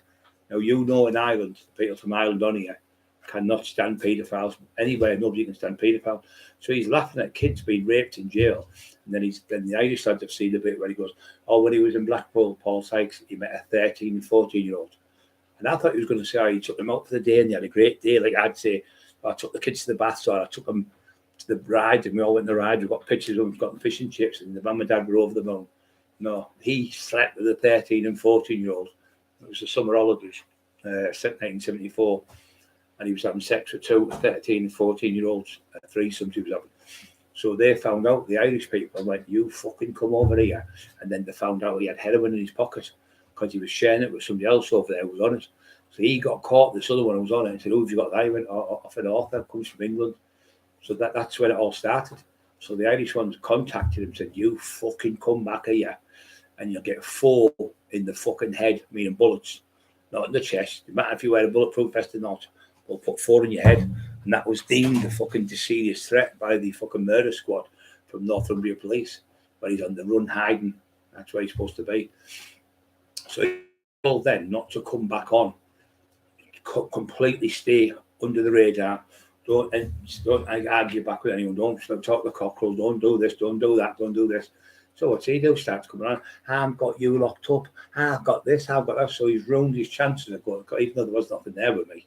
And then he's turned around and pretended there were 6 IRA lads went to his house, like I said, 5 times in one night and never done nothing. But why would there be? No, 7 IRA it was. Or was it 6? No, I think it was 6 it was.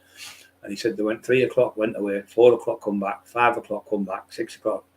The cops was like, he's fucking cooking him. And then when he's screaming, they're going to kill him out the window, shouting, help, help, going to kill me. It's all in his head because of the drugs. So all they had to do was do a hair follicle test or a nail, because your nails give for 6 months with the drugs in your system. But can you remember we all thought, hit me, baby, one more time. Britney Spears. We all thought she'd lost the plot because she shaved the hair off, and her eyebrows and everything else, and down below. The reason why she'd done that was so social services couldn't get a hair follicle off her and test her for drugs, because when you take drugs, normal coke, it's out of your system in about 4 days. So she would be doing that and go missing, come back a week later, there'd be nothing in the system. But with the hair follicle, it's in your system 2-3 years, I think it is. So he'll be fucking full of it, him. He'll come out in fucking ounces, never mind fucking minuscule bits. But he thinks he's clever and he's got away with all these things and torturing people and ripping people off. You are on the run now. You can't even go to your own house. Every time you go in that house, you're looking behind. Every time you walk down the street, every train you're on, every time a strange man looks at you, a strange person or a gang of lads, you're shiting yourself. That's your now. But you've chosen to have that life. What to do is be fair and give me my money, what he owed me, and give all the other people the money, 63.5%, I think it was, or 66, whatever, 60 odd percent. Now I was getting 37.5. So he was getting more than us and wasn't happy to get more than us. He ripped us all. He was giving us the money for the first few months, but it was a pittance. But then when I did the audio book, that audio book's been 3 years, The Resurrection of Brian Cockerill. Sean Atwood phoned me. He said it was a Saturday morning. He went, Rob Brenton, who owns War Cry Pubs and War Cry Press, and 3 Bailey Gate Pontefract and Milldown Bargains and another shop, big Rolls Royce, big house, sold everything. It's all gone because he's ruined him. He said Jamie Boyle's fucking ruined my business. He said arguing with Brian Cockerill, Emma Cockerill. He said Peter saying that Brian's one of the biggest fucking gangsters in the country. He knows everyone, all of the fucking world, top people. Do multiple documentaries and stuff, and he's arguing with him. He's fucking mental. He said, and then Sean said, the wild man said, "Look, can I pull you, Jamie? I want to word you." He said, "You do not want to fuck with Brian Cockerill." He said, "I was up there in the 80s." He said, "His name was fucking massive." He said, "Still massive now." He said, "Every jail I went to, home house, Brian Cockerill, Brian Cockerill in the jail every day." Then he said, "I went to Durham, Brian Cockerill every day." He said, "But people loved him. The kids on the street, the old people loved him." He said he's loved in that area. Everyone loves him. They call him the tax man or the big fella. So he said, "Don't go to war with him because you won't win." Then he said, "When I went to Acklam, Brian was the biggest name in there again." So that's 3 biggest jails up there. And this is other Peter and Stephen says, told him, he said to him, "Look, I'm giving you a heads up, whatever you do, don't fuck with him. He's the biggest nightmare you'll fucking have. I'm telling you, if he comes for you, he'll knock you clean out just with the palm of his hand. He'll break your fucking jaw, Jamie. I'm telling you, you're in danger. I'm giving you a heads up here. Keep away from him because you don't want to be near him. He's dangerous." Because he's mentally deranged, because he's behind the screen and he's on his Subutex. It makes him big, the big man. But the next day when he's coming down, he's like, shit, he's all coming out the house. But now he's had to revert to bottles of cider because he can't afford the spirits no more because he's got no money coming in. All the books have been taken down. Clay's, who are the oldest book company in the world, they've contacted the lady who's working for Kindle Amazon. And what's happened, she said that Clay's have said, "We're the oldest book company in England. We've got 400 years to go back." And what they pretended is, Brent and Boyle have pretended that they've amalgamated as one with them. So well, that's fraud and deception. So they're now thinking they bring the fraud squad in because their fraud department's looking into it. So it'd be like saying you worked in, say, Tesco's and Asda, and you say, "Well, Tesco and Asda have just amalgamated as one. TA or AT, Tesco, Asda, whatever." And it's bullshit. You'd get done for fraud and deception because the fraud's there. And when you sell stuff, that's the deception. So he's been selling books, pretending he's amalgamated with his company, which is now another fraud and deception fucking thing he's up for. So he's on the run hiding because he's already wanted. The judge has already warned him for putting an explicit record here, from the Crown Court when we're in there, the Teesside Combination Court, which is the county court. And the judge done him for fucking putting it up, saying, "I walk free" and all that. But it was us talking on the BT meet, it's called. Brian Cockerill led the conversation. Jamie Boyle, Rob Brenton, War Cry Pubs, War Cry Press. And when we came in with our names and we said everything, it's all taken down. So he recorded it and made a mock pretend magistrates and pretended that he walked from the magistrate. So the judge charged him contempt of court. He was charged with illegal recording and a legal video that he put up where he's pretending he's going, and my name Jamie Boyle, and then his mouth goes, "My name Jamie Boyle," and the words come out.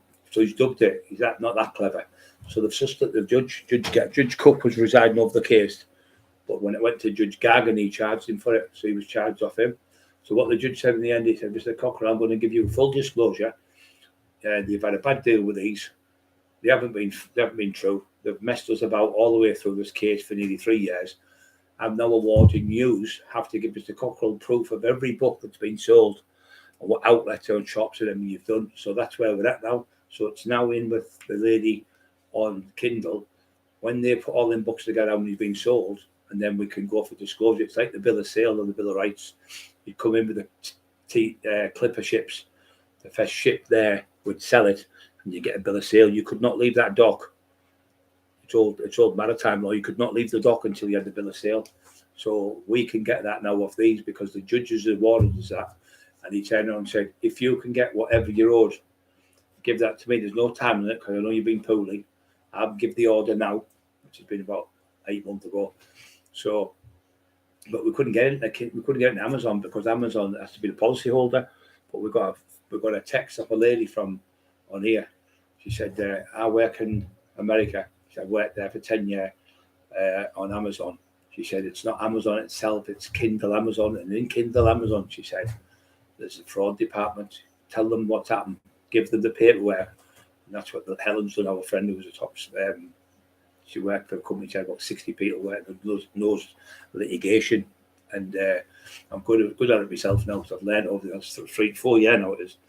So she's in with there now. So he will have to give me what he owes me. But that's why he's fucking got his house. That's why he's moved from the house. He's not paid his rent for the house, the mortgage for months. They've had the house repossessed. He's been kicked out of the area. She's the. I don't know if she's still working in the City Advice Bureau. So that's what they've done. Rob Brenton's put all the book prices down from £15 a book to £1.99 and then to 99p. I said, why have they done that? Helen, she went, so they can clean the shop, because if them books are up for £15, they'd have to pay the £15 plus the VAT on that on top of it. So she said they haven't been paying any VAT for 8 years. So, and they haven't paid the HMC either, customs. So they're both going to be hammered, the both of him and his wife, because she was getting the money paid into her bank account, and he was getting it, say, they were sending the books to Amazon. Amazon was giving it to, say, gardeners. Gardeners were distributing them. Then they would get their percentage, and then we'd give it to Rob Brenton and Jamie. Then Jamie would pay the subjects, which is me and other people. So Jamie and Rob Brenton have been keeping the money, but we don't know if it's Boyle. Boyle and his wife's definitely in on it, but we don't know if Brenton's been paying him. And Boyle and his wife's kept the money, so we're not sure yet. But we'll be able to test by the bank accounts, because it's called the paper trail. It never fails. Every time you see all these like big massive cartels getting caught out, it's through the paper trails. It's always the paper trails that get caught. It's not the drugs. So that's how you catch them. And through the banks, they've got everything kept. It's Barclays Bank. They've got it from Pontefract. So I've got his 3 different bank account numbers, because I was paying money in the bank account. I was buying books off them and selling them, because they had 500 books. I said got sent back from Waterstone, so they were struggling. So Jamie and his wife said, "Can you and Emma do us a favour?" "Yeah, no problem. Out for you," because I was friends with them. I was really nice with them. "Of course, out for you too." She said, "We're struggling to get the mortgage money the last month, and this month we're behind. Could you sell like 1,000 books?" I couldn't do 1,000. I said, "Well, give us 500. So we sold 500 books for them, around the shops, around the houses, put it on the internet. Then when one a book, we'll sign it and all that. So we put an extra three quid on, I think it was. So instead of being £12.95, I think we said 15 quid. So we were doing that, and we sold 500 books. Now, £15, it was cost me sometimes £20-30 a day, diesel all over Teesside, go to Newcastle, Sunderland and all that. So we were giving them the money, the full amount, because they were only supposed to get £2 on. So I was giving them the full amount. So I was giving them what we were getting. So I gave them the money. So now you have made more money. You've got an extra £3. No piggy fucking eyes. I went, "Shirley, I've got to put diesel in the car and oil." I said, I put a new tyre on this month. I said, I've done over fucking 4,000 miles in the last fucking 3 months selling books for you. I've got your mortgage money every month for 3 months. You know, me and my wife said, "Be exhausted. We're up all night fucking signing books till 2 in the morning. We're getting out of bed at 6 in the morning, putting all the books in the back of the car, getting the list like that, and find it on the TomTom thing, driving all over, dropping books all over Teesside. They're getting their money for the fucking mortgage. And this is the thanks you get for helping them, ripping you off. Fucking disgusting. Terrible, horrible people. And because I told her off and said, "Look, forget about Teddy Dippo, forget about this. Let's just get on with the book." I said, "You're acting like a child." She went, "How dare you call me a child?" Now, I think that was the excuse to get rid of us, to fall out with us, because my mate up China, he said the best thing in the world to not pay someone is fall out with them. And that's what they did with us. Deliberately fell out with us. So we didn't, so they couldn't pay us. We're not giving that money now. And that's what they were like. So we never got paid. Also, Mr. Tinfoil, you're not welcome around to TS3. Yeah, no, the kids in Middlesbrough have already warned him as well. Another TS, whatever can. And they've already warned him from Grove Hill, because he was supposed to be doing the Brian Clough book. So the Brian Clough people, like from Basel and all them, said, "Come there," and Steve McIntyre, "Come to Grove Hill, you're going to be going to body bag." Then he's been chased up. he's been chased in Stockton right up the street by Baker, my friend. He said, you calling Brian Cockerill? Yeah, he's a fucking dickhead. Well, Brian looked after him when we were kids in Rosewood. Give us money and looked after us, and we were all kids. And now he's trying to bully a man who was paralysed. He was one of the best fucking fighters that's ever been. He's a legend. He went, what a Baker ran after him. He was knocking drinks and everything all over up the street. Because in Stockton, the pubs, there are pubs there, and they have like restaurants and stuff, and they have places like Cappy's where you can sit outside with the table. He was knocking all the plastic tables over and up the street, shit himself. Then he got chased in. He got knocked out in Normanby. Bust all his lip. That's what the bus driver seen. Then he went to another pub in Eston, and the lad went bang, bang, bang, 4 shots and sparked him unconscious about 20 minutes. Bust all his nose and bust all his eye open, and bust his mouth and bust his nose. All his face was punched the fuck. And then he tried to get the police on that lad, but he couldn't because everyone in the pub said the lad wasn't here. Then he got battered in. Then he got chased in Stokesley, all the way up Stokesley. He was going to a wedding. Then he went to the wedding on the daytime, went in there, sniffing shit again in front of 14, 15, no kids playing, running about and they get bored at the weddings. We're in the toilet, he's in there, sniffing shit with these other 2 lads. So the travellers come in, it's my friend, so he's about, the dad's about 70 odd, the son's about 50 odd, the kid's only 17. So the 17-year-old kids went bang, left out, knocked him, fucking sparkled, proper knocked him out in the Queen's Head in Stokesley. So then they've gone round his house to get him, and he's just fucking done one, fucked off. So they've gone to his house apparently, smashed every fucking window. The neighbour said they throw all this red stuff in. That'll be red lead acid. So they've ruined all his house. Then they've said, don't come back to Teesside. So he's chased out of Teesside now. And he was in Groveville the other week, and he got chased up Groveville as well. So every single way he's going, he's getting chased. Every fucking way he's going. Into pubs. He was in the pub in Stockton going, it's nice in here, like, it's a lovely pub. He went, oh yeah. And the next minute, the lad got up and said, the lad got up and went to get him. He said, come here, you cunt. He ran like fuck again. So everywhere he's going, he's getting chased. So they've had to move him to the police. And they said, oh, you the one getting him chased? I said, no. They said, because what he's done to me and them, everyone's seen. And I've had that reputation of helping people. Now it's all come back and biting him on the ass because no one likes him. I don't like him when he's done. I mean, if he ripped us off and said, look, I'm on drugs, Brian. I fucked up. I'm really bad. I'm sorry. I went, look, come on, we'll get you right, get you in the rehab. You know what I'm like. I would have done that, no problem. But it's the lies, you know, he's making things up about me and Emma. Oh, he's blacking her eyes every day. He's breaking her nose. He's doing this to her, doing that to her. All these different things. She's showing me nose there. Yes. So he's saying that he's beating her up. When she's coming on here, going, well, where's the black eyes? Where's the foot? It's all lies. Everything he's telling us is fucking lies. He sits there day and night watching us and putting shit on. Hey, Donna, you okay, love? It's been weird day today, hasn't it? I went out, so it was fucking pissing down. Then it was nice. And now it's back to fucking red hot tonight. Because I've been in the sun a little bit. Got about 20 minutes because everyone was in the shop getting some shopping. We must have bumped into 20 different people in the shop. Kids and that, oh, that's a tax man to tap me, like having a laugh at them and that. It's nice to be nice to people. It's nice to go out there and make people happy and take a little picture with a kid or something, or take a picture and get loads of like old men like my age. Oh, I remember you in the old days, Brian, you knocked everyone out, you were the best, and it's just nice because if I was this horrible person, I wouldn't be able to walk around these places and go to the pubs. And everywhere I go in, all the pubs, every club I go into, every pub, every town, Hartlepool, Stockton, Middlesbrough, Newcastle, Sunderland, Liverpool, Birmingham, London. Oh, it's a tax man with a picture, Brad. And come over and all the kids will come into schools and play them out of school. And like 10, 15, like 14, 15, 16-year-olds are all big lads that. It's a tax man, look, it's a tax man, mum, the tax. And they all come over, fucking hordes of them. I was in Tesco, and it was a couple of years ago, and it was the kids were on the summer the holidays, and it was the college students. They're all about 18, 22, 23, things like that.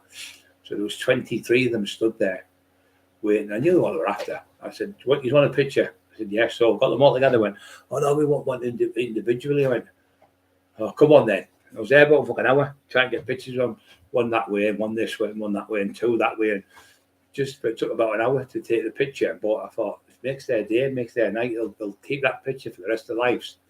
So I met the tax man, and it's nice to like be nice to kids and nice to people. But I was out with him one night, and we was doing we went to Bishop Auckland to do it, Bishop Auckland, and the tickets got all sold out. Every ticket got sold in 4 hours. So when we got there, there was about 100 people outside, men, women, kids, everything. I went, and so he said, "Oh, fuck them, we'll be here all day." I went, "I'm not going in there. I'm fucking staying here till every one of these people get a picture." I said, "Don't worry, everyone, you all get a picture." And I had like babies in my arms, fucking mad people's nanas, sat in the wheelchair with the old woman, sat on my knee, and things like that. Just lovely, just to be nice. And he's going, we need to get, because we wanted more drink, fucking pisshead. And I stood there for over an hour getting pictures. And at the end of the night, when it finished, we come out, there was more people waiting for pictures. And then I went around every single bar, every bar girl who serves you drinks, the lady who serves you drinks, and every glass collector and the cleaner, and shook everybody's hand and wished them, "Thank you very much for having me. It's been an honour and a privilege. I'll come back." And they were saying, he shook every single person. Andy must have been there 2 hours to talk to people. He said, "What a lovely man he is," and all that. But he ruined it for us, because we had about 17 gigs to do. And when they seen him out asleep in the crowd and off his head, and, "My name's Jamie. I'm going to tell you all.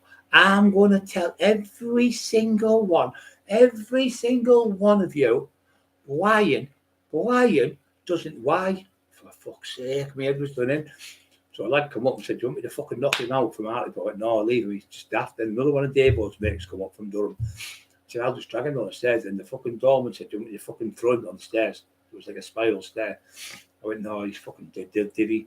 So we had to put up with his shit, and then he fell asleep. He was drinking tablets in the crowd and drinking full half pints of fucking Bacardi or Bacardi. I don't know if it was Bacardi or rum or whatever the fuck brand. Bacardi or gin, one of them two. And he was drinking them, and he had half a bottle straight off of here. So I said, "Oh, what would you want to be when, like, as a kid?" He went, "When you're at school, I want to be a footballer," and things like that. He went, "Oh, I want to be a serial killer." I mean, then I looked at him, and "What the fuck are you mental?" So there was a box of cornflakes in the kitchen, and Emma's got, like, when you have the steak knives, so she picked the steak knife up and went, he stabbed it 6 times, and they went, "Look, I'm a serial killer," because it was a box of cereal. I thought, "You're definitely fucking warped, you mental." And that was the night I thought, "You're not right in the fucking head, Joe. Absolutely mental." And he was arguing with everyone in the club.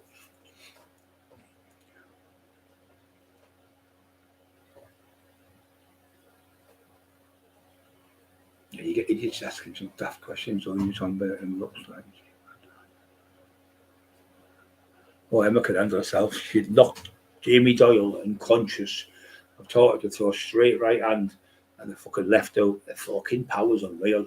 I'm not joking. She'd disintegrate him, and her legs are like that. She used to swim, Olympic swimming, in Billingham Baths. That's why her shoulders are huge. Her legs are like fucking tanks. There's not a bit of fat on her legs, not a bit. And they're like, she's 5'7" and a bit. And the power in her legs is all the power comes from your legs when you're fighting, even in wrestling and things like that. It's all legs, but a punch and a strength in her arms, fucking strong as a bull she is. But she's just dead timid, But if anybody bullies me or Bobby or the dog or whatever, she'll stand to the death for you. She's not fucking scared of anyone. But she was, when I first met her, she was very timid in that, because she got attacked by 2 paedophile bastards trying to rape her from Gisborough. And she went to court, and she won the court case and everything.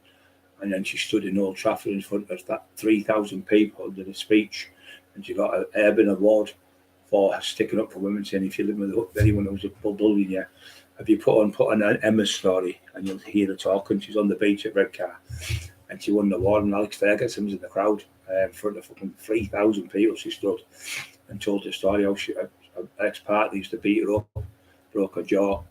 Beat her with a cricket bat in the face, broke all her fucking jaw, stabbed her 3 times, and her arm's got bite marks all over. He got his dog called Murphy, the pit bull, and ripped her to pieces, the dog, and fucking was raping her all the time and everything. She got rid of him, and she went on, and like I say, did that, and she did speeches all over in churches. She went to the church, got off the drugs and everything, and she went round and helped people everywhere, and people love her because it's called Emma's story. If you ever pop on, instead of heartbreaking, but she went in and helped women say, look, I'm not staying with you no more, even though the husband. Some people are scared the husband. She's given them that will to walk away from them and get away and redo your life and change your life. And that's what she's done. She's back to drugs in years and years ago, 7 years ago or something. So Boyle's gone, Emma's on coke. He's not on fuck all. I'm on fuck all. He look like, you can see my eyes. He's gone. I know my nose runs. I've got terrible allergies with fucking Eli. And I get dust mites and that. My nose runs. But if you're off your head, you sweat and your eyes are massive. My eyes are normal all the time. He's going, you're on the coke, you're on the coke, you're on the coke. He's totally, definitely mentally deranged. I've been in loads of places where my brother got sectioned and other friends, family members. My mum was sectioned for 6 months.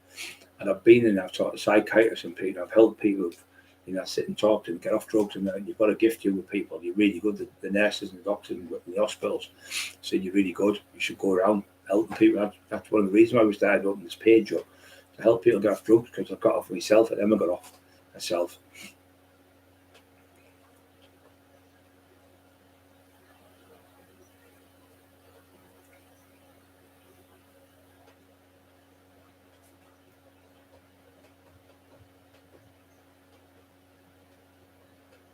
And Burkett's the biggest fucking brat. Anthony Burkett, you know about them? He's the biggest police informer in York. He grassed all the gypsies up and all the fucking Turkish lads. He got them 130 year.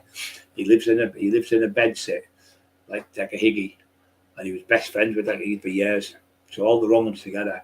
So he's in this house where he lives in Scarborough, I think it is, or Bridlington he was staying. He's not allowed to go back to York because what he's doing with all the lads. So he's living with a police handler. He's another rat. He's another fucking wrong one. Another complete wrong one. A pure out and out grass. Pure snitch. Bloody electricity. You 501. Good night. On that. Filing, yeah.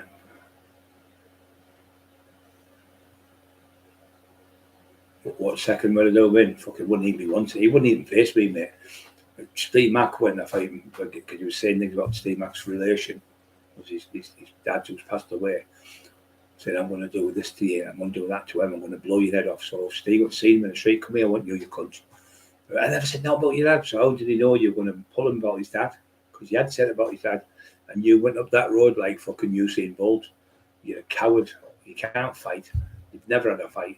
I've been in the ABS 3 years in a row, semi-finals. It's all shite. Everything. He's got pamphlets made up and splicing them, taking pictures off them, all that. Pretend he was in the ABA. Fucking cranks. When you put his name in the ABA Championship, how many fights is not?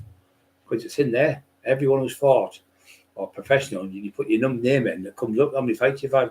What fight you had when you won, where you fought. It's got everything in. Everyone knows that. Isn't it? When nothing comes up because you never fought.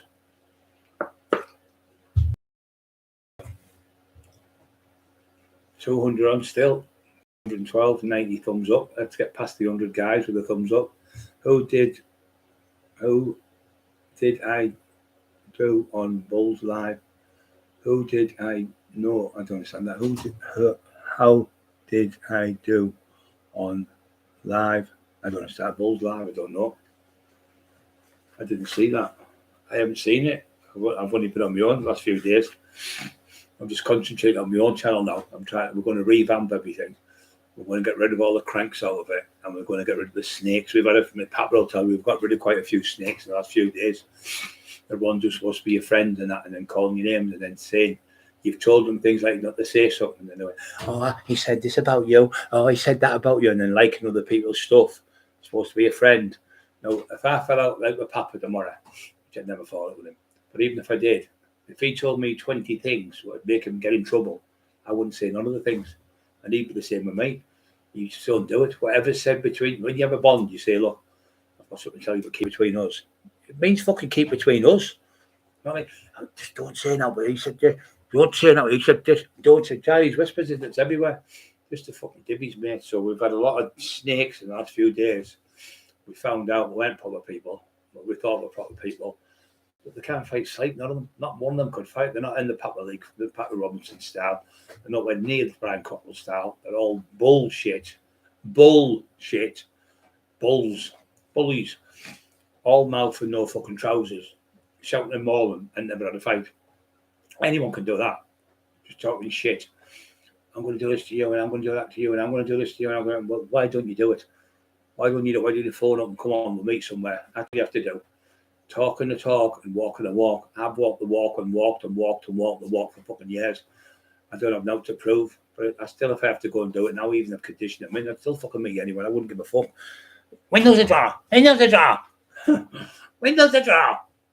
Fucking divvy cunt. He's going to beat me in a fight. He fucking locked himself in the bedroom and hid in the bedroom for fucking 2 weeks. Wouldn't come out now.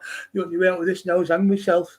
And when he did the video down London, and he was told by Paul Venice, bless him, Paul said, don't do that. You look stupid. And he said, fuck you, Paul. I'll fight you as well. So he even disrespected him. So he's fucked him off as well. Everything he tells you is like, yeah, poor Paul Venice. I've got you in a movie, The Fast and Furious. I've got you in this one. I've got you making him look a fucking fool with all these lies. Paul's going, oh, I might be in a film soon and all that. He was lying to all of that. I told him, I said, listen, trust me. But I believed him as well, you see.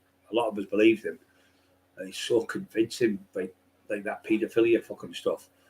All pedos are so convinced because they've groomed people for years and they're experts at doing it. And that's what he does, boy. He groomed you with his wife. Hi, how you doing? Are you looking really smart? Oh, you're doing really well. And she's got that put on voice. Then when she changes, I don't like you. How dare you say I'm a child? How dare you refer me to as a child? I went, you are definitely a fucking narcissistic lunatic, complete lunatic. Yeah, there's the rats. There's the rats. See, they're saying, rat, the last thing to leave a sinking ship is a rat, they say. Not always. The rats are going, we've got rid of the rats. There's a rat infestation in my fucking camp. They've all gone nearly.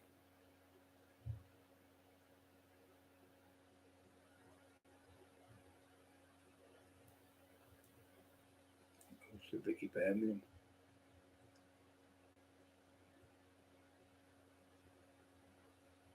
Lisa Birmingham. I think that was the girl who went up with Dick there, Dave, I think, I'm sure. If I'm right.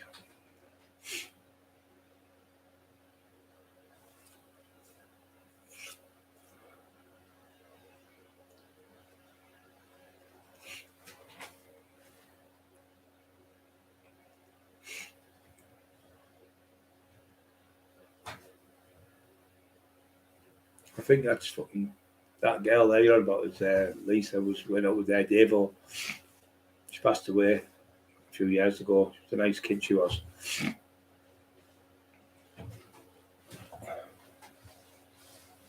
Oh, my side so. Sam Westall, more freedom, brother, all about playing football. You good?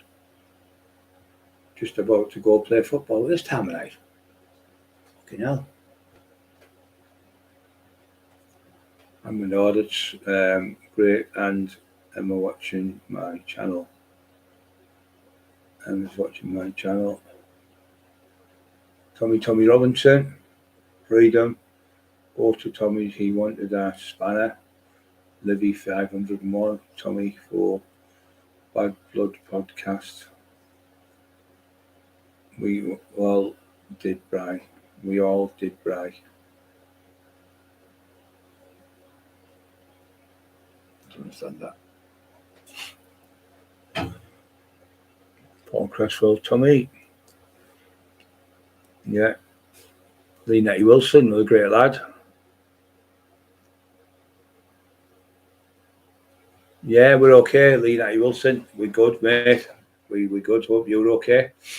We're just talking about general chit chat, really. Sneaky bastards who will try to pretend to be your friends and then they shoot you in the back. Or you tell them something, like not to say something, and they tell every fucker what you've said. And like shit's there, shit's there and snakes. But when you've someone who does that to you once, don't give them another chance because they'll just keep doing it and doing it and doing it.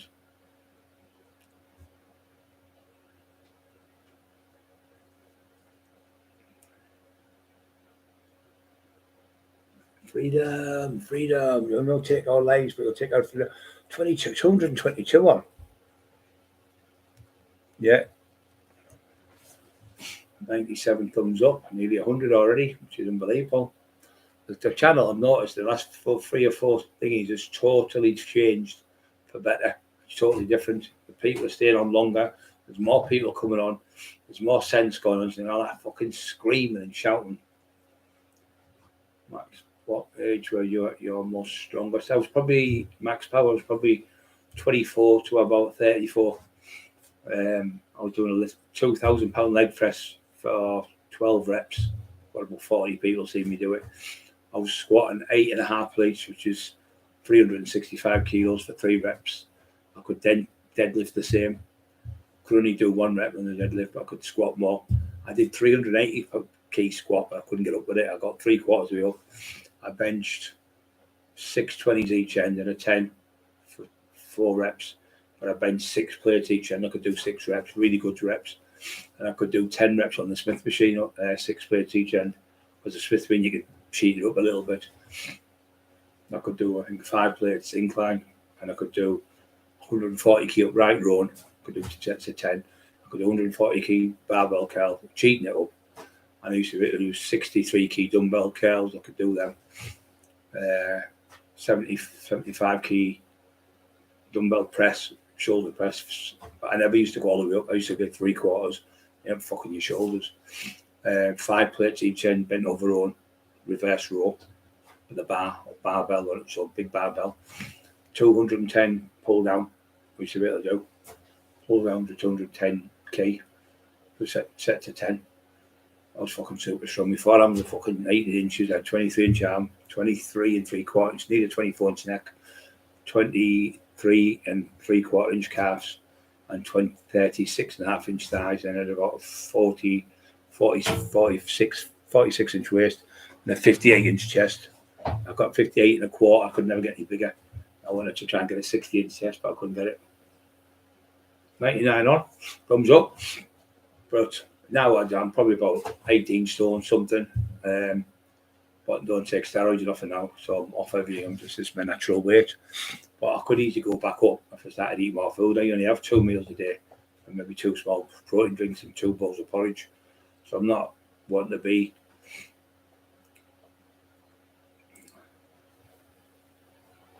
Yeah, I could do that. I could do that for 6 reps on the bench. I've done that fucking in front of about hundreds of people. I did it in a home house. I did an 850 key leg press. It's still on the wall. It's been there about 15 years. I did 11 reps, I think, with it, and that was in front of fucking full gym stock training. What I used to do when I had the leg press, there wasn't enough weights, so I used to have all the 20s on, and I'd have 2 lads, Mark Johnson, 18 stone, Ali Johnson, 17 stone, 50 key dumbbell, 50 key dumbbell, 40 key dumbbell, 40 key dumbbell. We worked it out. We had 2,110 pounds, I think it was, leg press. The first time I did it, I got 2 reps. The second time I got 5, then I got 7, then I got 12. I got the 7. I went, help me, I'll run over. And I did, I'm only fucking joking. And I did 12 reps with it. The legs were super strong, really strong. My neck was strong as well. 2 neck raises over 100 kilo on my neck. I could do like 30, 40 reps with it. But I ended up fucking my neck with it. That's why I think I fucked my neck, you know, tell you the truth. Bram's got one when we were 60 key on. I did 100 reps with it. Bram's got it on video. Who's the cage fighter lad? He's fucking brilliant. He's third.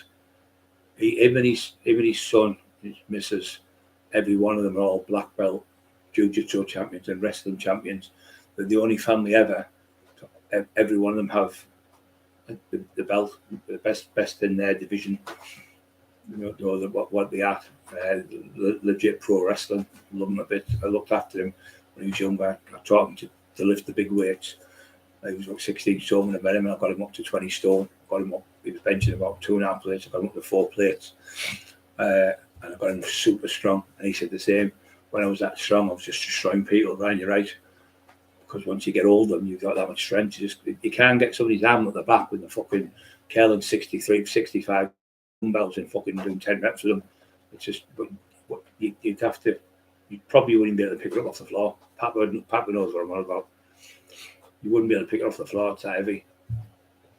It's like 100, 165, 65 as well, 120, 130 kilos, which is a fucking lot of weight. Hell of a lot. It's about 24 stone, I think, 25 stone. Now it's killing the fuckers in my hands. Stephen said, when I was out with Brian one day, I said to him, well, how strong are you, Brian? I went, hold on. So them days, the cars were made of metal, the bumpers, and they were a lot heavier, the engines were bigger, radars and things. So I used to get a tea towel to open the door. So I had my car parked at the side. I said, move out of the way. So I got out with this tea towel, put it under the thing, got under the bumper, lifted the car, it went poof through the car, and it landed on the pavement. Went to the next car, lifted up through the car. So all the cars were like that. And Stephen says, they were all like that at the end. There was 5, 6, not one car, about 6 cars he lifted up. And he said, I was just stood like that. Couldn't believe it, he said. And then he was knocking 20 stone men out with slaps and breaking their jaws. He said, I've seen him with my own eyes.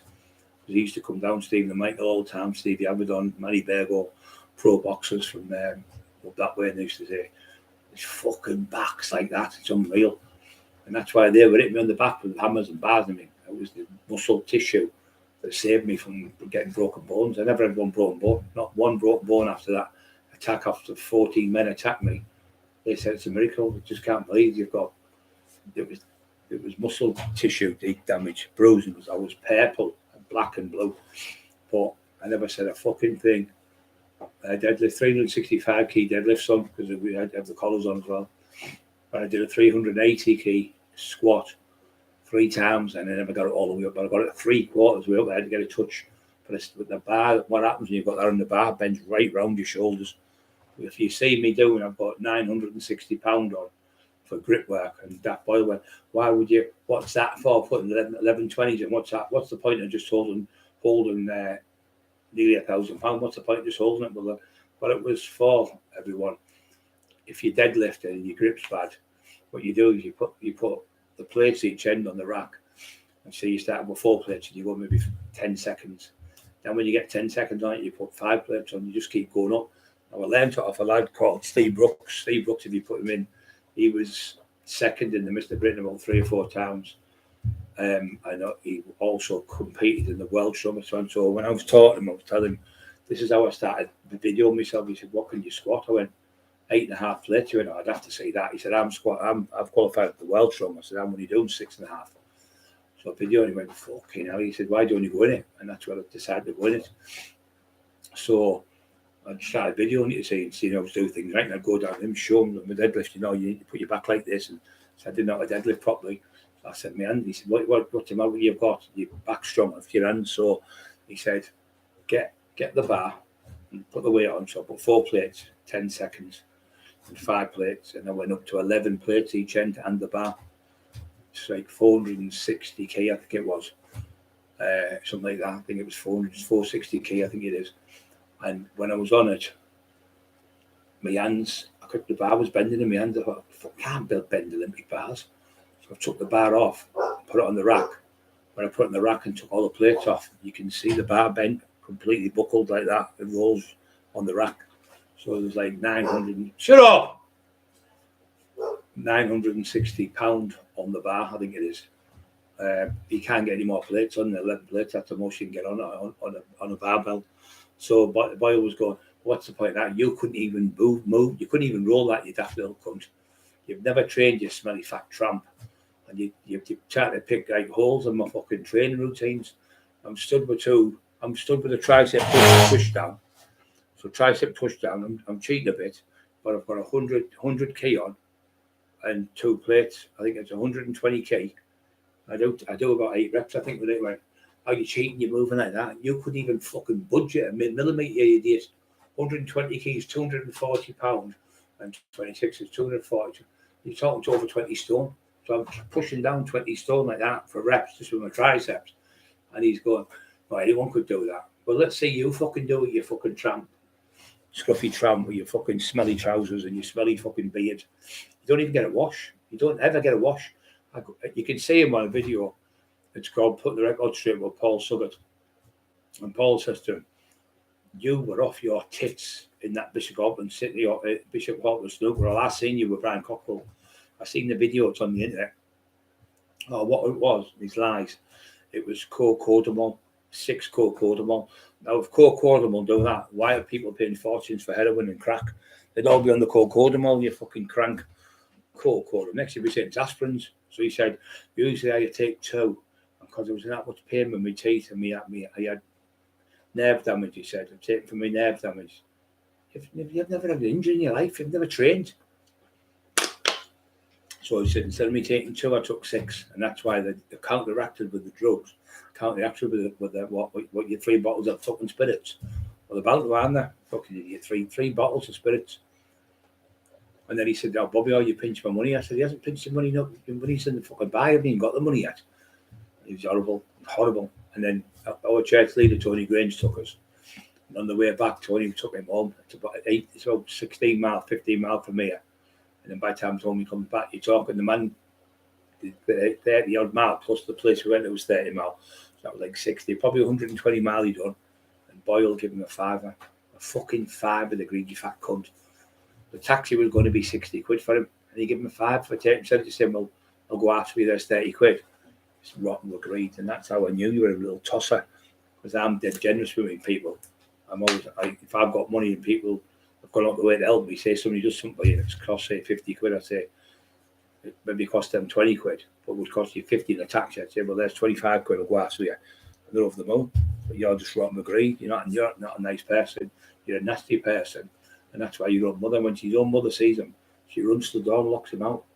And I found out of a woman from Colby Newham, Hemlington, Colby Newham, she was from Brambles Farm. And she said, no, Berrygill she was from. She said, when he was in Brambles Farm, he got chased. Because he'd go to them and said, he said, she said, he said. And you know, like a snake getting people to fight. And people to call each other names. And that's what he done. And that's what he still does now. He's at it again. He's trying to get him a Conroy now. And then call the Sarsers. Then he was with the Sarsers trying to say, Brian's made a statement about you. He's told the police that you've killed Viv Graham to Stephen. And Stephen went, fuck off, you divvy. Fuck off, you divvy. And that was like 4 years ago. So it's like, people know I don't make statements to police. But he tried to get people to fall out with me because he's jealous. He hates it. Because like some Papa all Emma with me and proper people like Lee Natty Wilson, Freedom, and all yous on here are good people. Johnny Jump, all lovely people. He can't handle it. .com, hello everybody. Hello.com. Lee Natty Wilson. He's an absolute loveliest lad in the world. I love him a bit, Lee. He always checks in on me. He always makes sure I'm all right. See, Freedom, another great kid. The easy big man. Oh, your son, you all right? He's another good kid. He always checks in. All day. He's a great lad. John Lee Clark. Oh, you would have to say it when you're right. When he was down, I'm going to go anyway, so I'm going to do it for the last thing for you to laugh. So, listen, my name's Jamie Doyle. Jamie Doyle, Mr. Cockerill, you listen to me. I'll fight you.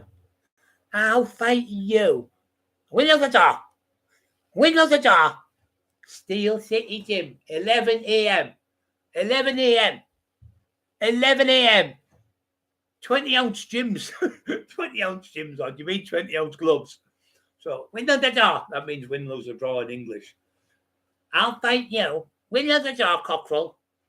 And I'll school you. Fucking me. I'll school you because I can pivot and move. I can do. And I'll just dance around you.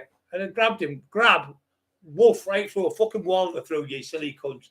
That'd be the end of you. Or just a big hand would grab you. My hands are fucking huge, honest. I grabbed him by the fucking head like that and just fucking threw him like a ragdoll. Who knows the door, Cockerill? Are you listening? Listen to me. So that's it, guys. I'm off. So thanks for listening to me tonight. I'll be back on again tomorrow. Windows the door. D. There you got your wish, D, son. Support Brian and Emma. Yeah, don't forget to subscribe to the channel because I'm nearly close to the 34,500. So I think I'll need a few more, but the 10 or something. It doesn't cost a penny to subscribe. It just, because about 30% of you is not subscribed. It just means you've subscribed. So it makes you look better because you've got, when you subscribe, it shows you've got the subscriber on. So it gives you more people looking. I've always got the 35,000 now. So it makes our channel bigger. You just push the subscribe button, doesn't cost a penny, and Yeah, window the jam.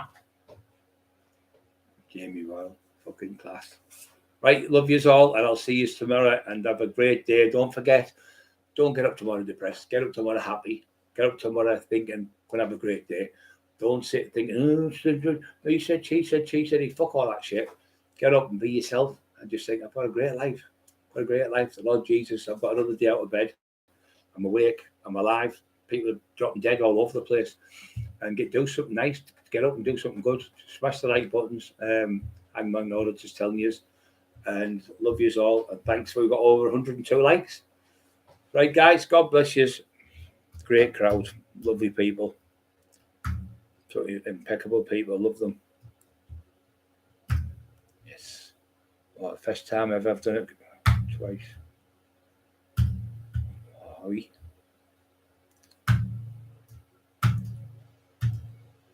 connection's lost. Fucking hell.